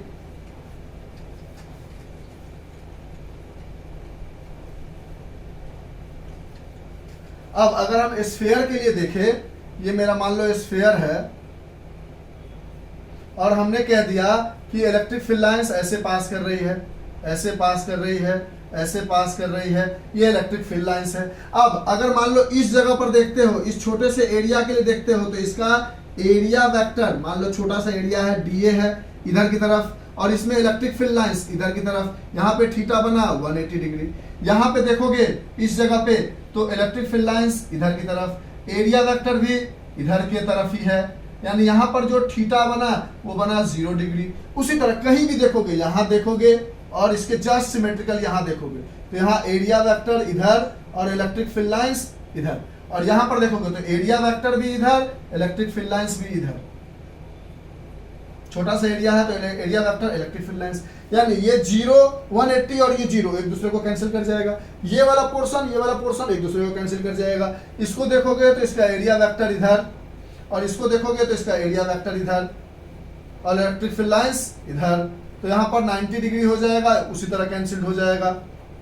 यहाँ भी 90 डिग्री हो जाएगा, थीटा की वैल्यू और 0 हो जाएगा, यानी ये इसको कैंसिल करेगा, 0 0 हो जाएगा। उसी तरह यहाँ पर कैंसिल, इधर इधर इधर इधर इधर इधर सब जगह, जहां जहां आप देखो ना इस जगह को पकड़ोगे तो इलेक्ट्रिक फील्ड लाइंस इधर और एरिया वेक्टर भी इधर। यहाँ पर जो भी एंगल बन रहा होगा थीटा बराबर मान लो 0 डिग्री बनेगा, सीधा सीधा इस जगह पकड़ोगे तो इलेक्ट्रिक फील्ड लाइंस इधर, एरिया वेक्टर इधर, थीटा कितना बन रहा 180 डिग्री। यानी यहां से लेकर यहां तक लगभग पकड़ोगे तो इधर साइड 0 180 डिग्री का एंगल बनेगा एरिया वेक्टर और इलेक्ट्रिक फील्ड लाइंस में, और इधर साइड 0 डिग्री बनेगा एरिया वेक्टर और इलेक्ट्रिक फील्ड लाइंस में। ऊपर में देखोगे तो 90 डिग्री बनेगा, यानी ये इसको कैंसिल कर जाएगा प्लस माइनस की वजह से, ये इसको इस तरह से overall flux net through sphere भी देखोगे तो क्या आ जाएगा 0 आ जाएगा। तो यहां से ओवरऑल हम एक कंक्लूजन निकाले, और वो कंक्लूजन हम ये निकाले कि net flux net through a closed surface, कोई भी क्लोज्ड सरफेस हो जो कि 3 डायमेंशनल क्लोज सरफेस हो, तो उसका जो नेट फ्लक्स आता है वो 0 आता है। बस कंडीशन यही है कि if there is no charge inside that surface, जो भी सरफेस ले रहे हो उस सरफेस के अंदर में कोई भी चार्ज प्रेजेंट ना हो, सिर्फ इलेक्ट्रिक फील्ड लाइंस जा रही हो, तो उसकी वजह से नेट फ्लक्स जो बनेगा सिलेंडर के लिए, स्फीयर के लिए, क्यूब के लिए, क्यूबॉइड के लिए, क्यूबॉइड भी देखोगे तो क्या होगा, इलेक्ट्रिक फील्ड लाइंस मान लो इसी डायरेक्शन में है, यही इलेक्ट्रिक फील्ड लाइंस है, तो ये एरिया वेक्टर और इलेक्ट्रिक फील्ड लाइंस के बीच में 90 डिग्री, तो ये खत्म हो जाएगा, ये भी 90 डिग्री बनेगा, खत्म हो जाएगा, अंदर वाला भी 90 बनेगा, खत्म हो जाएगा, बाहर वाला भी 90 बनेगा, एंगल खत्म हो जाएगा। इसकी वजह से बनेगा एंगल थीटा 180 डिग्री और इसकी वजह से बनेगा एंगल थीटा 0 डिग्री, और ये दोनों एक दूसरे को प्लस माइनस होने की वजह से खत्म कर देगा। यानी यहाँ पर नेट फ्लक्स थ्रू क्यूबॉइड भी क्या आ गया 0 आ गया। यानी अगर कोई भी क्लोज सरफेस हो उससे बनने वाली नेट फ्लक्स 0 होती है अगर वो क्लोज सरफेस 3 डायमेंशनल है, और दूसरा कंडीशन ये है कि अंदर में कोई चार्ज प्रेजेंट नहीं होना चाहिए। समझ में आया? श्योर शॉर्ट नोट डाउन कर लो इसको। जो भी चीजें सिलेंडर के लिए बस एक बात ध्यान रख लेना है, बार बार कह रहे ऐसे मत रखना। इलेक्ट्रिक फील्ड लाइंस अगर ऐसे है तब सिलेंडर को ऐसे रखो, अगर इलेक्ट्रिक फील्ड लाइंस ऐसे है तो सिलेंडर को हमेशा ऐसे रख के प्रूव करना है, हॉरिजॉन्टल रख के। जिस डायरेक्शन में इलेक्ट्रिक फील्ड लाइंस सिलेंडर का जो दोनों सर्कुलर रीजन है उसी डायरेक्शन में आना चाहिए, तभी वो 0 प्रूव कर पाओगे। ऐसे रख लोगे तो प्रॉब्लम ये होगा, ये 90 कैंसिल हो जाएगा, इसकी वजह से ए बच जाएगा, और ऐसे प्रूव नहीं करते, हमेशा ऐसे प्रूव करते। ये लॉजिक है, ये एकदम कहानी है, और यही करना होता है हमें। ठीक है, चलिए लिख लीजिए इसको। यानी आपने देख लिया कि net flux through a close surface that is 3 dimensionally 0 if there is no charge inside. लिख लिया यहां तक? कोई डाउट? चलिए अब हम इलेक्ट्रिक फ्लक्स की पूरी स्टोरी समझ गए। अब हम समझने जा रहे हैं गॉस लॉ के बारे में। गॉस सर ने भी इलेक्ट्रिक फ्लक्स निकालना ही सिखाया, लेकिन उन्होंने अपने तरीके से बोला कि इस तरह से आप इलेक्ट्रिक फ्लक्स निकालो जिससे आपको मैथमेटिक्स करने की जरूरत नहीं पड़ेगी। ठीक है, देखो क्या बताया उन्होंने। अभी तक जो भी कहानी आपने पढ़ी उसमें देखा कि इलेक्ट्रिक फ्लक्स को मैथमेटिक्स के तरीके से निकाल रहे हैं। कैसे मैथमेटिक्स कर रहे हैं? थीटा देख रहे हैं, एरिया वेक्टर देख रहे हैं। यानी आपने इलेक्ट्रिक फ्लक्स के बारे में एक मैथमेटिकल फार्मूला पढ़ा, एक मैथमेटिकल फॉर्मूला पढ़ा, और वो मैथमेटिकल फॉर्मूला क्या था? Integration E dot d A net flux is equal to integration E dot d A. अब गॉस सर कहते हैं, गॉस लॉ कहते हैं, ये हमें समझाते हैं कि दी, अगर मान लो, समझो लैंग्वेज बाद में लिखेंगे, कहते हैं अगर मान लो कोई सरफेस है, जैसे सपोज करो ये सरफेस है स्फीयर और इसके बीच में कोई चार्ज रखा हुआ है प्लस क्यू, तो इस समय जो नेट फ्लक्स होगा उसके लिए आप मैथमेटिक्स मत लगाओ, सीधा लिख दो जितना चार्ज है क्यू अपॉन एप्सिलॉन नॉट। मान लो कोई एक सरफेस है और इस सरफेस के अंदर में एक चार्ज है Q1 और एक दूसरा चार्ज है Q2, तो यहां से लिख लो flux through a cylinder is Q1 plus Q2 upon epsilon naught. यानी अगर मान लो कोई सरफेस है आपके पास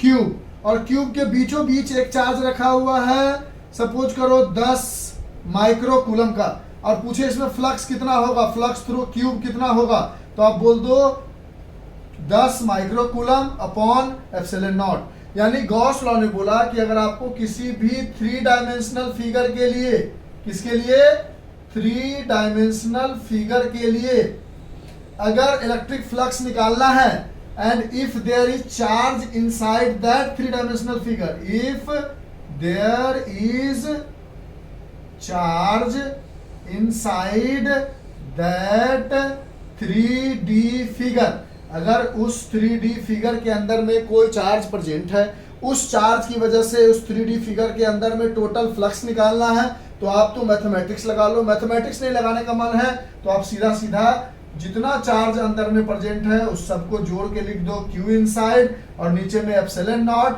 और एप्सिलॉन नॉट की वैल्यू ऑलरेडी आपने पढ़ रखी है 8.854 into 10 to the power -12 coulomb square per newton metre square. यही है हमारा गॉस लॉ। यानी गॉस सर सीधा कहते हैं कि द नेट फ्लक्स, इरेज करें इसको, अब इसको लैंग्वेज में लिखते हैं, यानी कोई भी 3 डायमेंशनल का फिगर है और उसके अंदर कोई चार्ज प्रेजेंट है, तो if there is charge present inside a 3 dimensional figure, then the net flux through that surface, और वो सरफेस कैसा होना चाहिए, क्लोज्ड होना चाहिए और 3 डायमेंशनल होना चाहिए, जैसे क्यूब हो जाए, जैसे सिलेंडर हो जाए, जैसे क्या कहते हैं उसको, स्फीयर हो जाए। तो if there is charge present inside a 3 dimensional figure, then the net flux through the surface, close surface, is 1 by epsilon naught times the charge enclosed inside that surface। यानी उस सरफेस के अंदर में जितना भी चार्ज है Q inside, उसको multiply कर दो आप, Q इनसाइड जितना भी है उसको मल्टीप्लाई कर दो 1 अपॉन एप्सिलॉन नॉट टाइम से, तो आपको टोटल फ्लक्स की वैल्यू मिल जाएगी। यानी total flux is Q inside upon epsilon naught, और यही है हमारा गॉस लॉ। बस कुछ कंडीशंस है, यानी गॉस लॉ ने बोला कि आप इतना मेहनत करके मैथमेटिक्स से E डॉट डी ए बराबर आप निकाल रहे हो total flux inside the surface, close surface, लेकिन अगर उस क्लोज सरफेस के अंदर कहीं पे चार्ज प्रेजेंट है, if there is charge present inside that 3D figure, then the net flux, जो टोटल फ्लक्स आएगा through that surface, close 3D होना चाहिए, is 1 by epsilon naught times the charge enclosed inside that surface. उस charge, उस surface के अंदर में जितना टोटल चार्ज प्रेजेंट है उसको 1 by एप्सिलॉन नॉट से मल्टीप्लाई कर दो, वही आपका total flux through that surface आ जाएगा। बस कंडीशन ये है, इसको थोड़ा इरेज करें, बस उनकी कुछ कंडीशंस है। लिख लो इसको, सबको लिख लो, इरेज करते हैं। लिख लिया। यानी यहां से मैथमेटिकली और गॉस लॉ की मदद से आपने दो चीजें पाई।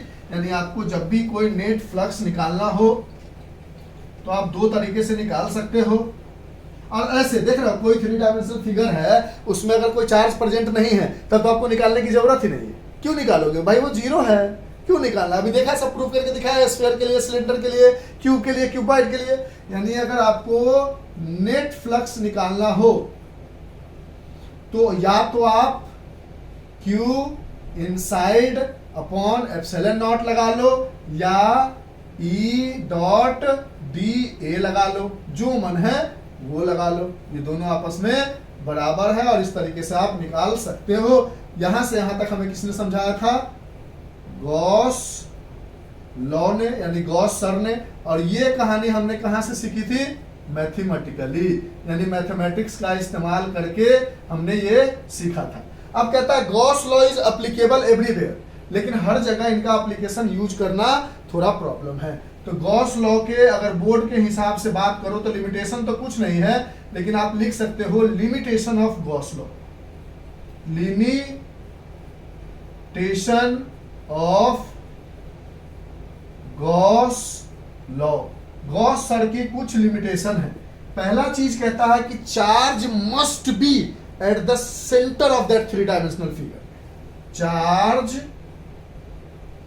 Is symmetrical about it axis, ऐसे लैंग्वेज है, सिमेट्रिकल अबाउट इट्स एक्सिस। इसका मतलब है कि मान लो ये स्फीयर है तो स्फीयर के एग्जैक्ट सेंटर पर वो चार्ज होना चाहिए। अगर वो चार्ज यहां है, अगर मान लो ये स्फीयर है और आपको चार्ज यहां पर दे दे, बोले गॉस लॉ से बताओ, तो आप नहीं बता सकते। आप एकदम एग्जैक्ट सेंटर पे होना चाहिए। अगर कोई सिलेंडर है तो उसके एग्जैक्ट सेंटर पे होना चाहिए चार्ज। अगर कोई कहते हैं ये सिलेंडर है और सिलेंडर के इस जगह पर चार्ज क्यों रख देते तो नहीं बता सकते आप। यानी पहला चीज है कि charge is symmetrical about it axis. Symmetrical कहने का मतलब यहां से यहां तक दूरी आर है तो यहां से यहां तक की भी दूरी आर है, यहां से यहां तक की भी दूरी आर है, यहां से यहां तक की भी दूरी आर है, यहां से यहां तक की भी दूरी आर है, यहां से यहां, यहां सब जगह की दूरी क्या होनी चाहिए? सेम होनी चाहिए। अगर आप क्यूब लेते हो तो इस क्यूब का अगर साइड 10 सेंटीमीटर है तो चार्ज जो है किसी एक साइड से 5 सेंटीमीटर ऊपर उठ के ही यहां पर 10 कूलम का चार्ज रखोगे तो आप फॉर्मूला लगा सकते हैं। अगर यहां पर 10 कूलम चार्ज रख दो तब ये गॉस लॉ वैलिड, मतलब अभी भी गॉस लॉ लगा सकते हैं, लेकिन लगाना हमारे लिए कॉम्प्लिकेटेड हो जाएगा। यानी charge is symmetrical about it axis. दूसरा चीज कहता है कि it does not depend upon the shape and size of the figure जो भी दिया गया है 3 डायमेंशनल का, वो क्यूब है, क्यूबॉइड है, स्फीयर है, सिलेंडर है, उससे कोई फर्क नहीं पड़ता, हमेशा क्यू अपॉन एप्सिलॉन नॉट होगा। और तीसरा बहुत इंपॉर्टेंट पॉइंट, इरेज करें इस बात को, तीसरा पॉइंट ये है, लगा सब जगह सकते हैं गॉस लॉ, लेकिन और सब जगह लगाना बहुत कॉम्प्लिकेशन हो जाएगा। यानी ऐसी जगह लगाओ जहां चार्ज पूरा बीचों बीच सेंटर पे हो। और दूसरी चीज, इसको शेप साइज पे कोई प्रॉब्लम नहीं होती है। अगर मान लो इस सरफेस के अंदर में कोई एक चार्ज है Q1 और इसी जस्ट बगल में कोई एक चार्ज है Q2 और एक चार्ज है यहाँ पर Q3, तो आप यहां से बोलोगे कि जब आप नेट फ्लक्स निकालोगे तो बोलोगे Q inside upon epsilon naught, और Q इनसाइड की जगह डालोगे Q1 plus Q2 upon epsilon naught. यानी flux is due to, net flux is due to charge inside the 3 dimensional figure. और यही है हमारा गॉस लॉ, यही है हमारा Gauss law. But electric field is due to Q1, Q2 and Q3। Electric field Q1 की वजह से भी हो सकता है, Q2 की वजह से भी हो सकता है, Q3 की वजह से हो सकता है। तो Q1 की वजह से इलेक्ट्रिक फील्ड आउटवर्ड होगा, Q2 की वजह से भी इलेक्ट्रिक फील्ड आउटवर्ड होगा। तो Q3 की वजह से इलेक्ट्रिक फील्ड बन रहा है, फ्लक्स क्यों नहीं? क्योंकि इलेक्ट्रिक फील्ड तो फील्ड लाइंस जितना पास करता है वही तो फ्लक्स होता है। तो Q3 में ऐसा क्या प्रॉब्लम आ रहा था? देखो अगर Q3 की वजह से इलेक्ट्रिक फील्ड लाइंस बढ़ाओगे तो इस जगह पर आप देखोगे कि एरिया वेक्टर बाहर आ रहा है और इलेक्ट्रिक फील्ड लाइंस अंदर जा रहा है, क्योंकि पॉजिटिव चार्ज अगर लेते हो तो पॉजिटिव चार्ज से तो away from the positive charge होता है, तो एरिया वेक्टर बाहर, क्योंकि एरिया वेक्टर हमेशा सरफेस के आउटवर्ड नॉर्मल और इलेक्ट्रिक फील्ड अंदर, तो यहाँ पर थीटा बना 180 डिग्री, जिसकी वजह से फ्लक्स आ गया निगेटिव। और इस जगह पर अगर आप देखो तो इलेक्ट्रिक फील्ड भी इसी डायरेक्शन में, एरिया वेक्टर भी इसी डायरेक्शन में, थीटा आ गया 0 डिग्री और इसकी वजह से जो नेट फ्लक्स बना वो आ गया कुछ भी पॉजिटिव, और ये पॉजिटिव निगेटिव आपस में एक दूसरे को कैंसिल आउट कर जाएंगे। उसी तरह अगर इस चार्ज की वजह से यहाँ बनेगा तो यहाँ और यहाँ पर थीटा 180 डिग्री, यहाँ पर थीटा 0 डिग्री, यहाँ पर ऐसे बनेगा तो थीटा 180 डिग्री, थीटा 0 डिग्री, यानी हर जगह उसका सिमेट्रिकल चीजें एक दूसरे को कैंसिल आउट कर जाएगी, जिसकी वजह से इलेक्ट्रिक फील्ड तो Q3 की वजह से बनती है, लेकिन फ्लक्स बनती तो है लेकिन एक दूसरे को कैंसिल आउट कर जाने। देखो ना यहाँ पर 180 डिग्री का एंगल बन जा रहा है, यहाँ 0 डिग्री का, तो overall electric flux, net electric flux due to Q3 is 0। इसकी वजह से जो चार्ज आउटसाइड होता है उसकी वजह से फ्लक्स नहीं बनता लेकिन इलेक्ट्रिक फील्ड क्रिएट होता है। ऐसा क्यों, ये समझ में आया। लेकिन अंदर वाला जो सिर्फ रेडियली आउटवर्ड बना रहा है, एक ही डायरेक्शन में बना रहा है, तो उसकी वजह से कोई कैंसिल आउट होने वाला है नहीं। बाहर वाला जो है वो एक ही स्फीयर के दो जगह को टच कर रहा है, दो सरफेस को टच कर रहा है, और एक जगह 180 डिग्री और एक जगह 0 डिग्री, जिसकी वजह से एक पॉजिटिव एक निगेटिव, एरिया सब सेम है, इलेक्ट्रिक फील्ड Q3 की वजह से सेम है, इसलिए नेट फ्लक्स 0 हो जाता है। इसलिए ओवरऑल कहा जाता है कि जो नेट फ्लक्स गॉस लॉ से निकालते हैं सिर्फ चार्ज इनसाइड की वजह से निकालते हैं, लेकिन इलेक्ट्रिक फील्ड जो है आउटसाइड चार्ज हो या इनसाइड चार्ज हो सबकी वजह से क्रिएट होता है। आई बात समझ में, लिख लो इसको। अब बुक में प्रूफ करके दिखाया गया है गॉस लॉ के बारे में, वो प्रूफ तो नहीं है लेकिन बुक में दिखाया गया है तो हम भी दिखा देते हैं। क्या कहता है बुक में, देखो कैसे गॉस लॉ को प्रूफ करता है कि मैथमेटिक्स को लेके आता है कि गॉस सर ने जो बोला वो सही बात बोला या गलत बात बोला। तो उन्होंने एक चार्ज ले लिया प्लस क्यू और इसके आसपास में एक गॉसियन सरफेस बना लिया। क्या बना लिया? गॉसियन सरफेस बना लिया। और गॉसियन सरफेस कैसा बनाया? एस फेयर का बना दिया। ठीक, यहां से बोला कि आगे बढ़े कोई छोटे से एरिया के लिए तो इलेक्ट्रिक फील्ड लाइंस इस डायरेक्शन में, इस एरिया का एरिया वेक्टर आउटवर्ड नॉर्मल ये हो गया। तो यहाँ पर मान लो फ्लक्स 1 हुआ और वो कितना हो गया 0 डिग्री। उसी तरह हर जगह देखोगे तो इलेक्ट्रिक फील्ड इधर, एरिया वेक्टर इधर, इलेक्ट्रिक फील्ड भी इधर, एरिया वेक्टर भी इधर, तो थीटा की value, sorry not flux, theta की वैल्यू हो गई 0 डिग्री। यहां पर भी थीटा की वैल्यू 0 डिग्री। यानी कहीं भी देखो, कहीं भी देखो, कहीं भी आप देखो तो एरिया वेक्टर इधर, इलेक्ट्रिक फील्ड इधर, थीटा की वैल्यू 0 डिग्री। यहां भी देखो एरिया वेक्टर इधर, इलेक्ट्रिक फील्ड भी इधर ही है क्योंकि पॉजिटिव चार्ज से away from the positive charge होता है, तो एरिया वेक्टर इधर, तो थीटा की वैल्यू 0 डिग्री। यानी यहां से अगर आप नेट फ्लक्स लिखो तो इंटीग्रेशन ई डॉट डी ए निकालो और हर जगह थीटा की वैल्यू 0 डिग्री है। यानी यहां से आप कह दोगे net flux is E d A cos 0 degree. Cos 0 degree की वैल्यू होती है 1। तो net flux is equal to electric field कैसा है? प्लस क्यू चार्ज की वजह से हर जगह यूनिफॉर्मली डिस्ट्रीब्यूटेड है, प्रॉब्लम हो नहीं रही है, हर जगह यूनिफॉर्म इलेक्ट्रिक फील्ड है, तो बाहर निकल गया। Integration of D A D A D A D A किया तो नेट फ्लक्स बराबर ई इंटू ए आ गया। और ये ए क्या है? एरिया है। किसका एरिया है? Area of Gaussian surface. और गॉसियन सरफेस हमने कैसा बनाया है? एस फेयर का बनाया है। तो यहां से हम बोलेंगे कि net flux is equal to E की जगह हमने पढ़ा है electric field due to a point charge क्या होता है? के क्यू अपॉन, मान लेते हैं इसका रेडियस आर है इस गॉसियन सरफेस के स्फीयर का, तो k q upon r square into area of sphere क्या होता है? 4 पाई आर स्क्वायर। स्फीयर का एरिया जानते हो, आर स्क्वायर को मार देगा, तो नेट फ्लक्स बराबर आया के क्यू इंटू 4 पाई। और हमने पढ़ा है कि के की वैल्यू 1/4 पाई एप्सिलॉन नॉट होती है। कहाँ पे? एयर में या वैक्यूम में या फ्री स्पेस में, और जब भी हम कोई चीज प्रूव करते हैं जब तक कुछ दिया ना जाए तब तक हम एप्सिलॉन नॉट ही लेते हैं, यानी के की जगह अगर हम डाल दे 1/4 पाई एप्सिलॉन नॉट तो 4 पाई को मार देगा, यहाँ क्यू बच गया तो क्यू अपॉन एप्सिलॉन नॉट आ गया।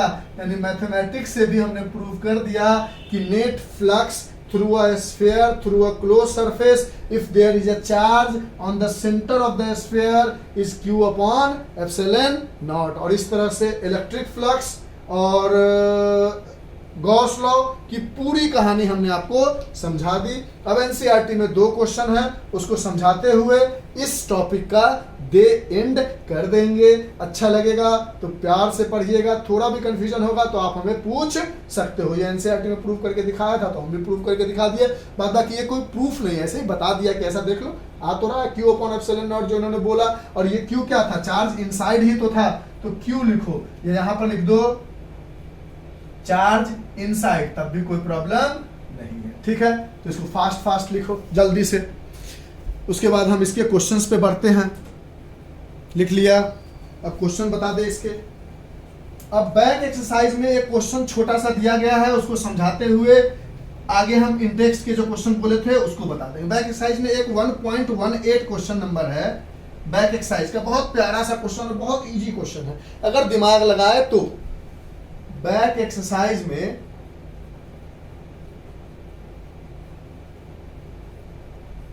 हमारे पास एक 1.18 क्वेश्चन नंबर है जिसमें कुछ ऐसा बना दिया गया है, देखना अच्छे से, ऐसा बना दिया गया और कहता है ये 10 सेंटीमीटर का साइड है, ये भी 10 सेंटीमीटर है, ये भी 10 सेंटीमीटर है, ये भी 10 सेंटीमीटर का साइड है, यानी सारे के सारे साइड 10 सेंटीमीटर है। यहां से हम 5 सेंटीमीटर ऊपर उठकर यहां पर 10 माइक्रो कूलम का चार्ज रखते हैं, तो नेट फ्लक्स बताओ क्या होगा।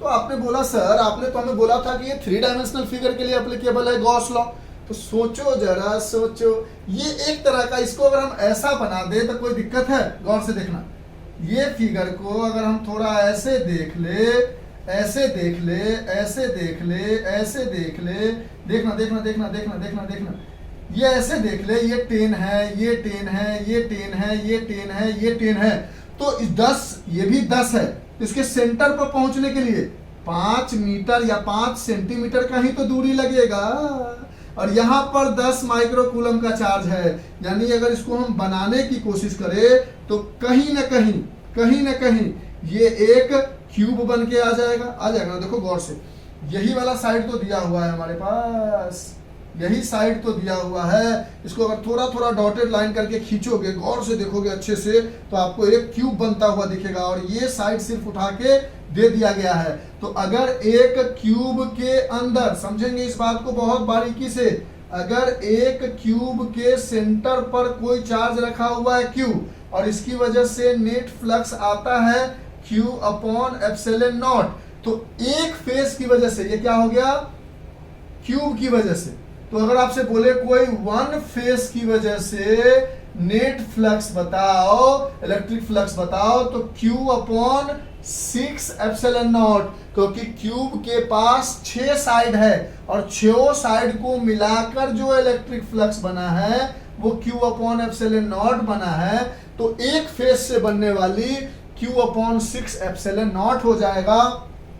और ये हम इसलिए दावे के साथ कह रहे हैं क्योंकि ये 10 10 10 तो 5 ही ऊपर बढ़ा है, अगर 6 भी ऊपर बढ़ जाता तो हम फॉर्मूला नहीं लगा सकते, क्योंकि क्यूब के सेंटर पे नहीं पहुंच पाते, और जब तक नहीं पहुंचते तब तक हमारे लिए गॉस लॉ 12th लेवल पे वैलिड नहीं होता। तो यहां से हम बोल सकते हैं कि net flux through 1 face of cube is Q upon 6 epsilon naught, Q की जगह डाल दोगे 10 into 10 to the power -6 coulomb upon 6 into epsilon naught की जगह 8.854 into 10 to the power -12 coulomb square upon newton metre square. अब यहां से solve कर लोगे और जो आंसर होगा that would be the net flux through the 1 face of a cube. और ये 1 फेस कैसा है, पूरे क्यूब का एक फेस, अगर ये 5 सेंटीमीटर की जगह 3 दे दिया होता, या 4 दे दिया होता, या 6 या 7 कुछ और दिया होता, कुछ भी और। अगर ये 10 है तो हम नहीं निकाल सकते, क्योंकि पूरा सेंटर पे हम नहीं पहुंच पाते, और जब तक सेंटर पे सिमेट्रिकल अबाउट इट एक्सिस नहीं होगा हम गॉस लॉ को अप्लाई नहीं करेंगे 12th क्लास तक। तो ये समझ में आ गया बैक एक्सरसाइज का, पक्का पक्का। अब हम बढ़ते हैं अपने इंटेक्स क्वेश्चन, जो हमने आपको शुरू में ही बताया था कि ये सारी चीजें हम आपको बताने वाले। लिखना है तो इसमें से लिख लो, लिख लो लिख लो लिख लो, फास्ट लिखो, हम भी पानी पी लेते हैं थोड़ा। इरेज कर दे, लिख लिया है, हमने भी पानी पी लिया। अब हम आते हैं अपने पेज नंबर 35 के एग्जाम्पल नंबर 1.11 पे।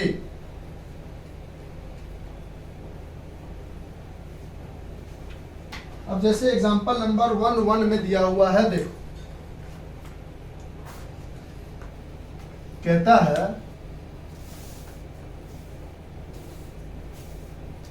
कि the electric field component in figure, ये फिगर बना हुआ है। फिगर कैसा है, ये हमारे पास एक क्यूब है, आराम से समझते हैं चीजों को, कंफ्यूजन बिल्कुल नहीं होगी। ओके सर, ये एक क्यूब है हमारे पास,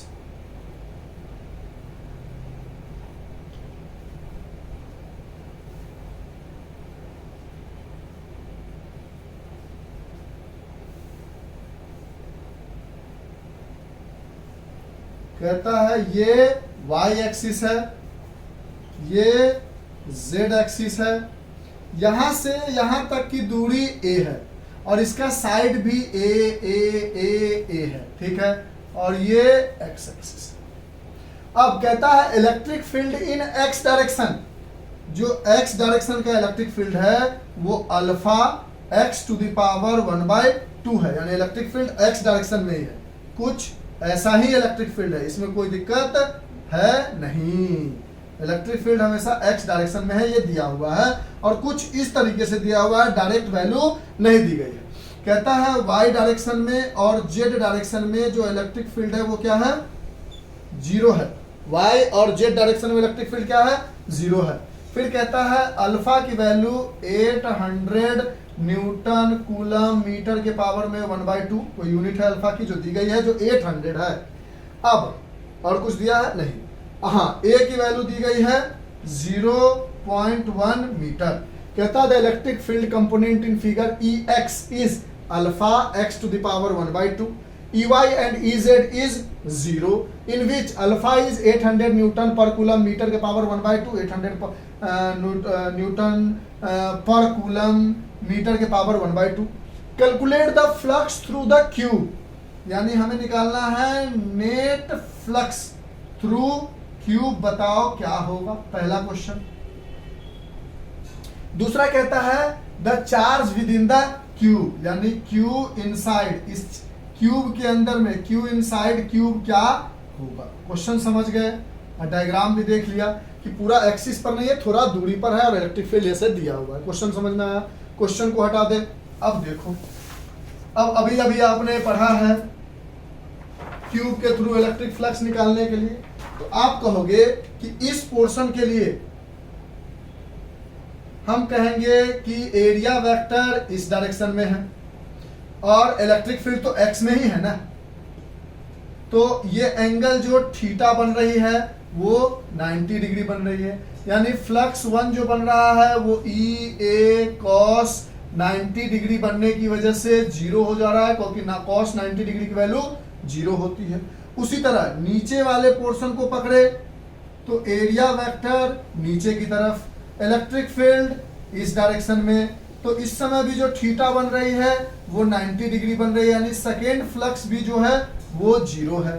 उसी तरह सामने वाले फेस को पकड़े, ये वाले फेस को, तो इसका एरिया वेक्टर बाहर, इलेक्ट्रिक फील्ड इधर, यानी तीसरे नंबर वाला इलेक्ट्रिक फ्लक्स भी 0 है, क्योंकि 90 डिग्री बन रहा है। अंदर वाले को पकड़े, ये वाले सरफेस को अगर देखे तो एरिया वेक्टर अंदर, इलेक्ट्रिक फील्ड इधर, एरिया वेक्टर इधर, इलेक्ट्रिक फील्ड इधर, एरिया वेक्टर अंदर की तरफ, इलेक्ट्रिक फील्ड इधर की तरफ, यानी अभी भी 90 डिग्री बन रहा है, यानी अंदर वाले सरफेस की वजह से जो फ्लक्स 4 बन रहा है वो भी 0 बन रहा है, क्योंकि 90 बन रहा है। इन सब में तो कोई दिक्कत नहीं।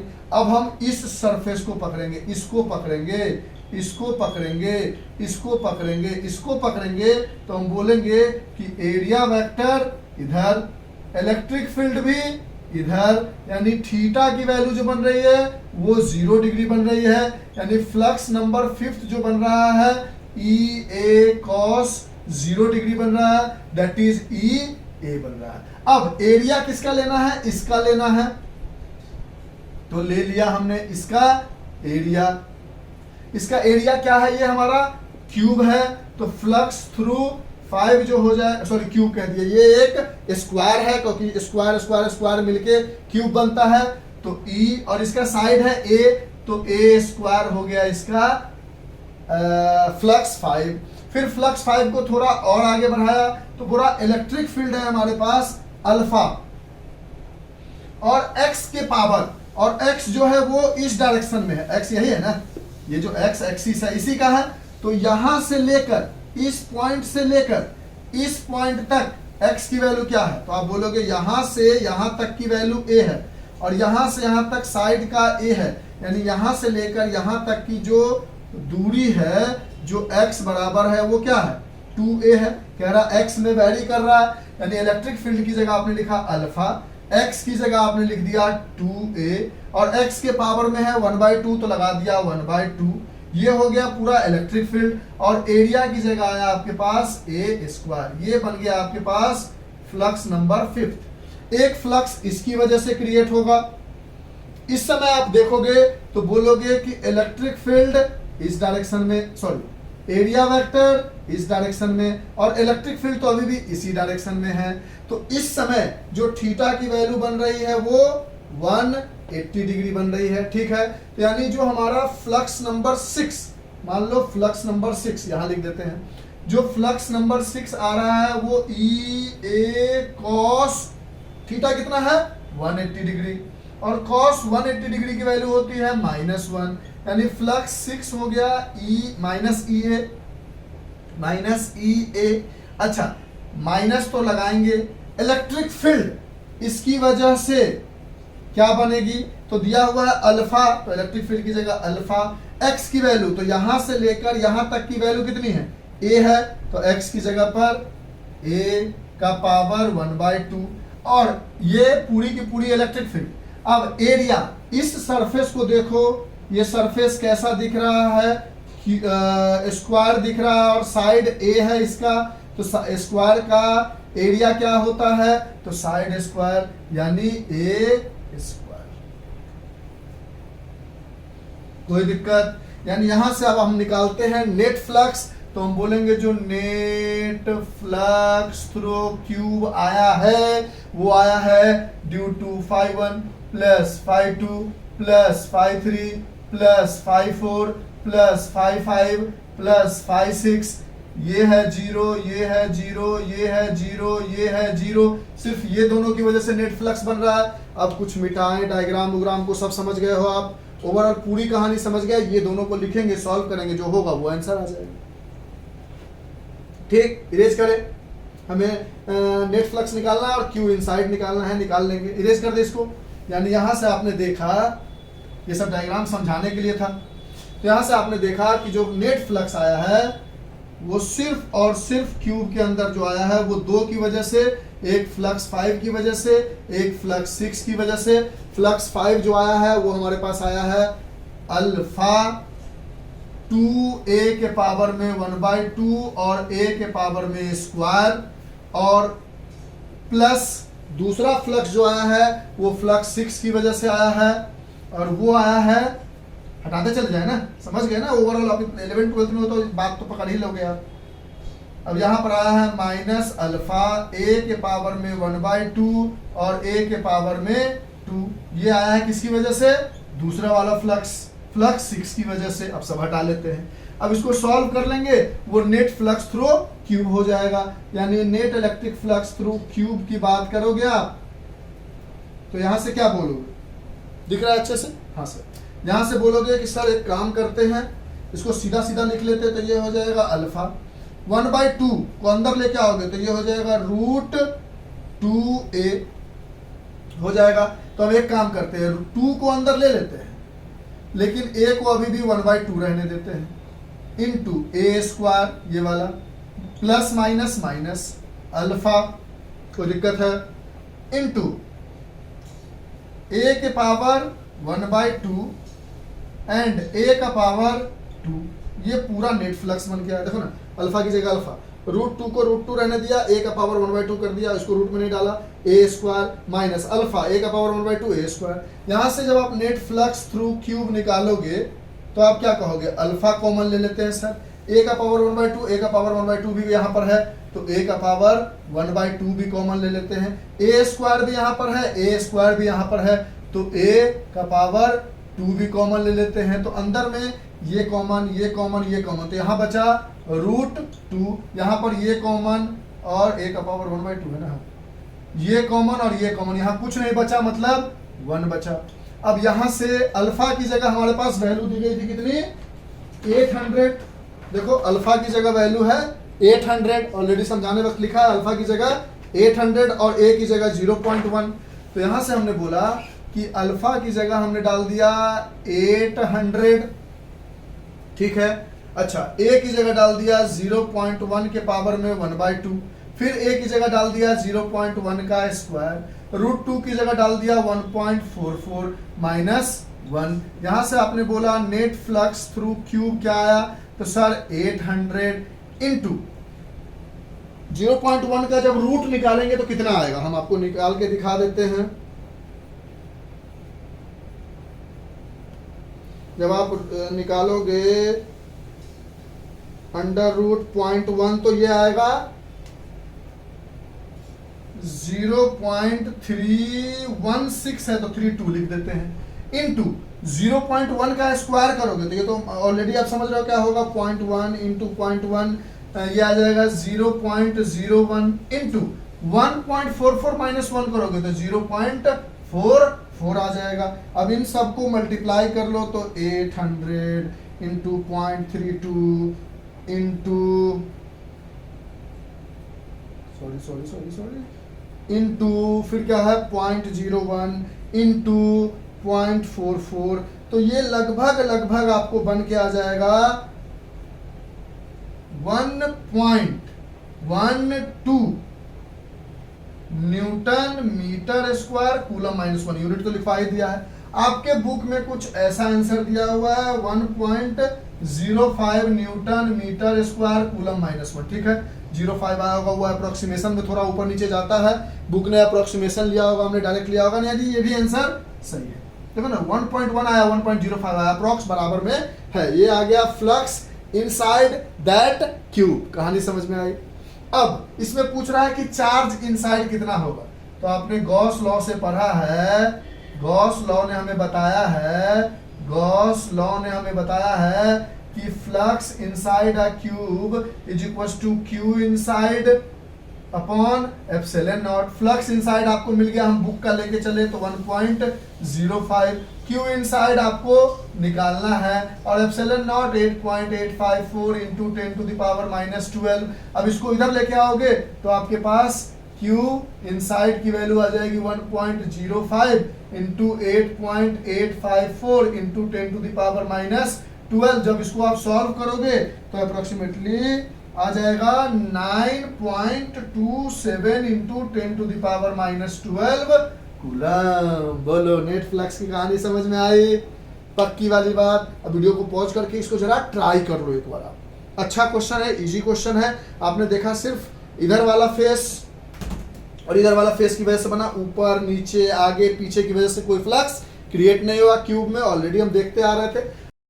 उसको लिख लो, जो समझना है वो समझ लो। ये ए पार्ट का आंसर था और ये बी पार्ट का आंसर था, लिख लो इसको फास्ट।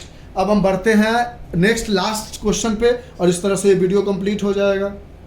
लिख लिया आपने, कोशिश कर ली बनाने की।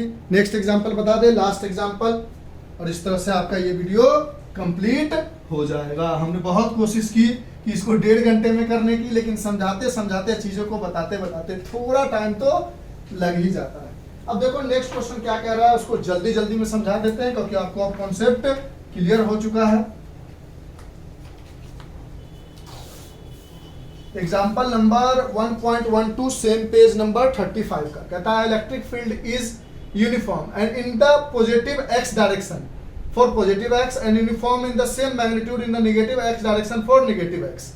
It is given that electric field is this for positive x equals to greater than 0 and electric field is this for negative x equals to this. A right circular cone of length 20 centimeter and 5 centimeter at its center. अच्छा ठीक है 5 centimetre at its centre the origin and its axis along the x axis. देखो क्या कहता है, एक cylinder है, आराम से समझना क्वेश्चन को, आप भी बारीकी से पढ़ना फिर हम समझाएंगे भी। एक सिलेंडर है आपके पास, ठीक है, इस सिलेंडर के इस तरफ एक्स एक्सिस है और इस तरफ नेगेटिव एक्स एक्सिस है। अब इसके बीचों बीच से वाई एक्सिस जाती है, ठीक है, ये सेंटर है, इसका रेडियस आपके पास दिया हुआ है, उस length is this and 5 centimetre है it's centre at the origin, 5 centimetre ऊपर है सेंटर से, यानी इसकी रेडियस दी गई है 5 सेंटीमीटर। इसका यहां से लेकर यहां तक का लेंथ दिया हुआ है 20 सेंटीमीटर, ठीक है। अच्छा, इस तरफ इलेक्ट्रिक फील्ड दिया हुआ है -200 न्यूटन पर कूलम और इस तरफ इलेक्ट्रिक फील्ड दिया हुआ है +200 न्यूटन पर कूलम और इस तरफ भी इलेक्ट्रिक फील्ड आई डायरेक्शन में, इस तरफ भी इलेक्ट्रिक फील्ड आई डायरेक्शन में, यानी इलेक्ट्रिक फील्ड ऐसे चल रही है, इलेक्ट्रिक फील्ड ऐसे चल रही है, इलेक्ट्रिक फील्ड ऐसे चल रही है, इलेक्ट्रिक फील्ड एक्स डायरेक्शन के पॉजिटिव डायरेक्शन में इलेक्ट्रिक फील्ड चल रही है। लेकिन पॉजिटिव वालों के लिए इलेक्ट्रिक फील्ड का डायरेक्शन +200 न्यूटन पर कूलम लेना है और निगेटिव वालों के लिए -200 न्यूटन पर कूलम लेना है। कहता है ठीक है, इसका और पार्ट है यहाँ, so that one face is at x बराबर +10, यानी ये वाला जो फेस है ये x बराबर +10 सेंटीमीटर पर है, यानी यहाँ से 0 1 2 3 4 5 6 7 8 9 10 पॉइंट पर आ रहा। और उसी तरह इधर आगे बढ़ते हैं तो ये x बराबर -10 सेंटीमीटर पर है। अब इसमें कहता है what is the net outward flux through each flat shape, यानी इस फ्लैट शेप और इस फ्लैट शेप की वजह से आउटवर्ड, नेट आउटवर्ड फ्लक्स। तो ए पार्ट में कहता है what is the net outward flux, कैसा फ्लक्स, आउटवर्ड फ्लक्स, जो इससे आउटवर्ड जा रहा है वो नेट आउटवर्ड फ्लक्स कितना होगा। बी पार्ट में कहता है what is the net flux through the side of the cylinder. B part में कहता है इसकी वजह से, ये वाली जो साइड है, ये जो सिलेंडर है, फिर समझाएंगे क्वेश्चन को, ये जो सिलेंडर है इसके वजह से और इसकी वजह से, दोनों की वजह से कितनी नेट इलेक्ट्रिक फ्लक्स होगी वो बताओ। फिर इसके बीच की वजह से, यानी फ्लक्स नेट थ्रू, क्या लिखा है इसमें, साइड ऑफ सिलेंडर। अगर आपके पास बुक है तो बुक निकाल लेना, हम समझा देते हैं क्वेश्चन को, क्योंकि ये क्वेश्चन एक पेज में आया नहीं है। और सी पार्ट में कहता है what is the net outward flux through the, अच्छा, और सी पार्ट में कहता है total net flux through cylinder बताओ। आराम से समझाते हैं, घबराने की जरूरत नहीं है। और लास्ट में कहता है डी पार्ट में क्यू इनसाइड बताओ क्या है। अब ये क्वेश्चन जो था हमारा एग्जाम्पल 1.12 एनसीईआरटी के बुक का पेज नंबर 35 का था। ये क्वेश्चन इस बोर्ड पर नहीं चिपक सकता था, हमने लिख के अब आपको समझा देते हैं इस क्वेश्चन का मतलब। इसके लिए आपको बुक निकालने की बहुत जरूरत होगी। अगर आपके पास बुक है तो बुक निकाल लो, बाद बाकी इस क्वेश्चन को हम समझा देते हैं। कहना क्या चाह रहा है, कहना चाह रहा है कि एक सिलेंडर है, उस सिलेंडर के सेंटर से वाई एक्सिस जाता है और एक्स एक्सिस जाता है। इधर वाला जो फेस है वो x + 10 पर लाई करता है, यानी 1 2 3 4 एक्स एक्सिस वाई एक्सिस में 1 2 3 4 लिखते हो ना। एक्स एक्सिस में ऐसे 1 2 3 4 5 6 7 8 9 10, तो ये वाला जो सरफेस है 10 पर लाई कर रहा है। उसी तरह इधर -10 पे लाई कर रहा है। इसके लिए इलेक्ट्रिक फील्ड है -200 न्यूटन पर कूलम, इस वाले फेस के लिए। और इस वाले फेस के लिए इलेक्ट्रिक फील्ड दिया हुआ है +200 न्यूटन पर कूलम। इस पूरे सिलेंडर की लेंथ है 20 सेंटीमीटर। ये सिलेंडर जो है ओरिजिन से वाई एक्सिस के ऊपर में उठा हुआ है 5 सेंटीमीटर, यानी रेडियस है 5 सेंटीमीटर। ये सारी डाटा दी गई और इलेक्ट्रिक फील्ड जो है वो पॉजिटिव एक्स डायरेक्शन में है। अब कहता है नेट फ्लक्स इस दोनों की वजह से बताओ, फिर कहता है इसकी वजह से बताओ, फिर कहता है टोटल फ्लक्स बताओ, फिर कहता है इसके अंदर चार्ज बताओ। क्वेश्चन समझ गए? हाँ सर समझ गए। अब हम अगर इन दोनों फेस की वजह से देखें तो इस समय इलेक्ट्रिक फील्ड इसी डायरेक्शन में, एरिया वेक्टर भी इसी डायरेक्शन में, थीटा की वैल्यू 0 डिग्री, यानी यहाँ पर नेट फ्लक्स फ्लक्स 1 लिखोगे तो ई A cos 0 degree, cos 0 degree की वैल्यू होती है 1, तो फ्लक्स 1 आ गया ई ए।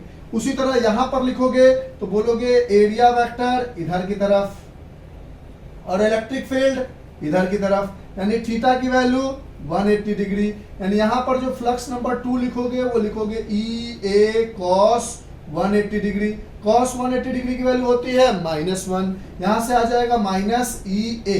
तो आप ए पार्ट में जब net flux through the flat face निकालोगे आउटवर्ड फ्लक्स, तो ये ई नेट बराबर होगा फ्लक्स 1 प्लस फ्लक्स 2। फ्लक्स 1 क्या आया? ई ए, तो लिखा आपने ई ए, प्लस फ्लक्स 2 भी आया माइनस ई ए।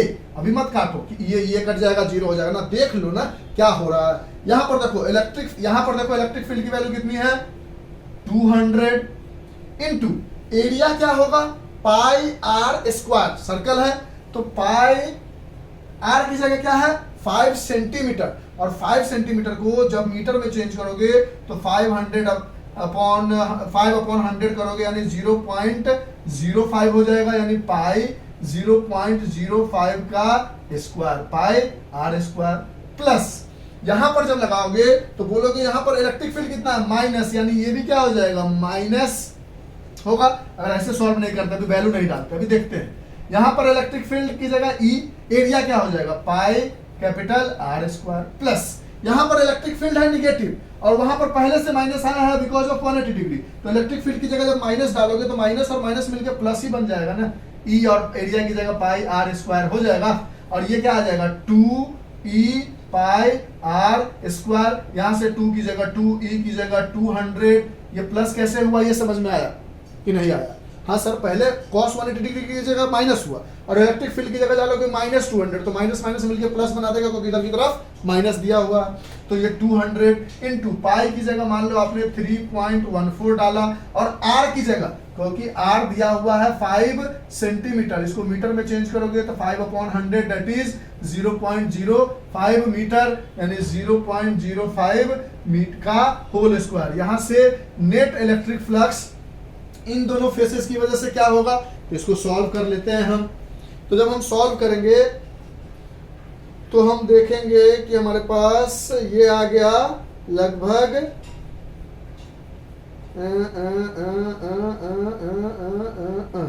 यानी इन दोनों की वजह से आ गया, इसकी वजह से अलग अलग सॉल्व करो एक साथ सॉल्व करो तो ये ओवरऑल आ गया 1.57 प्लस 1.57, यानी ये आ गया 3.14 newton metre square coulomb square, यानी इसके थ्रू आया फ्लक्स 1, यानी इसके थ्रू जो फ्लक्स आया फ्लक्स 1 वो ई ए है, और इसकी वैल्यू आई हमारे पास 1.57, कितना आया 1.57, और इसकी वजह से जो फ्लक्स आई फ्लक्स 2 इसकी वजह से वो भी आई 1.57, तो इन दोनों का नेट फ्लक्स हो गया 3.14 न्यूटन मीटर स्क्वायर पर कूलम स्क्वायर। इसकी वजह से माइनस ई आया था, माइनस माइनस मिलकर प्लस ही बन गया था, तो ओवरऑल टोटल फ्लक्स इतना आया, और इंडिविजुअली इसका भी आया 1.57 और इसका भी आया 1.57। अब बी पार्ट में कहता है नेट फ्लक्स थ्रू सिलेंडर बताओ, तो इसकी वजह से पता है, इसकी वजह से पता है,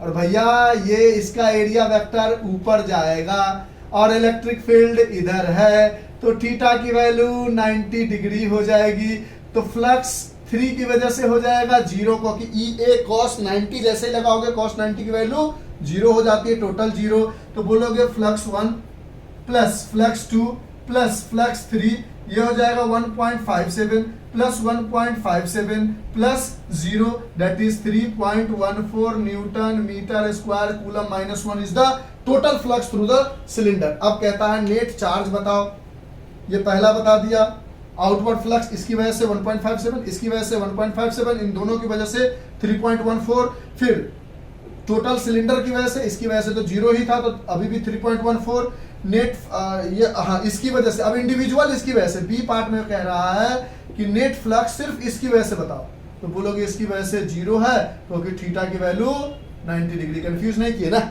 इसकी वजह से पूछ रहा था तो हमने निकाला ये और वो आया हमारे पास 1.57। फिर इसकी वजह से पूछ रहा था तो ये माइनस ये और माइनस माइनस मिलके प्लस, ये भी आया 1.57। फिर इस बीच की वजह से पूछ रहा था तो 0 क्योंकि थीटा की वैल्यू 90 डिग्री। टोटल पूछ रहा है तो 20 प्लस 20 प्लस 20 ये 3.14। अब चार्ज पूछ रहा है, क्या पूछ रहा है? चार्ज। तो हम फार्मूला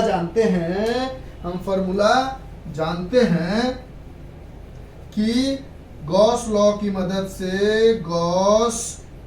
मदद से flux, total flux is Q upon epsilon naught. Q total flux की वैल्यू है 3.14 equals to Q inside upon epsilon naught की value 8.854 into 10 to the power -12। इसको इधर लाओ, मल्टीप्लाई करो and whatever be the answer you will get that should be the charge inside this cylinder. जो कहानी थी पूरी समझ में आई? तो इस तरह से हमने आपको इलेक्ट्रिक फ्लक्स और गॉस लॉ, जो one of the important topic है इलेक्ट्रिक चार्जेज एंड फील्ड का, वो समझाने की कोशिश की। अब हमारा लास्ट लेक्चर आएगा जिसके अंदर हम आपको समझाएंगे कि एप्लीकेशन ऑफ गॉस लॉ क्या क्या है, कैसे कैसे हम एप्लीकेशन ऑफ गॉस लॉ को लगाकर इनफाइनाइटली चार्ज वगैरह की वजह से इलेक्ट्रिक फील्ड निकालते हैं। तो आज के लिए इतना ही। अच्छा लगा तो एंजॉय कीजिए, अच्छे अच्छे नंबर लाइए और अच्छा अच्छा कमेंट कीजिए। Bye, have a nice day, enjoy, take care, stay home and stay safe, bye.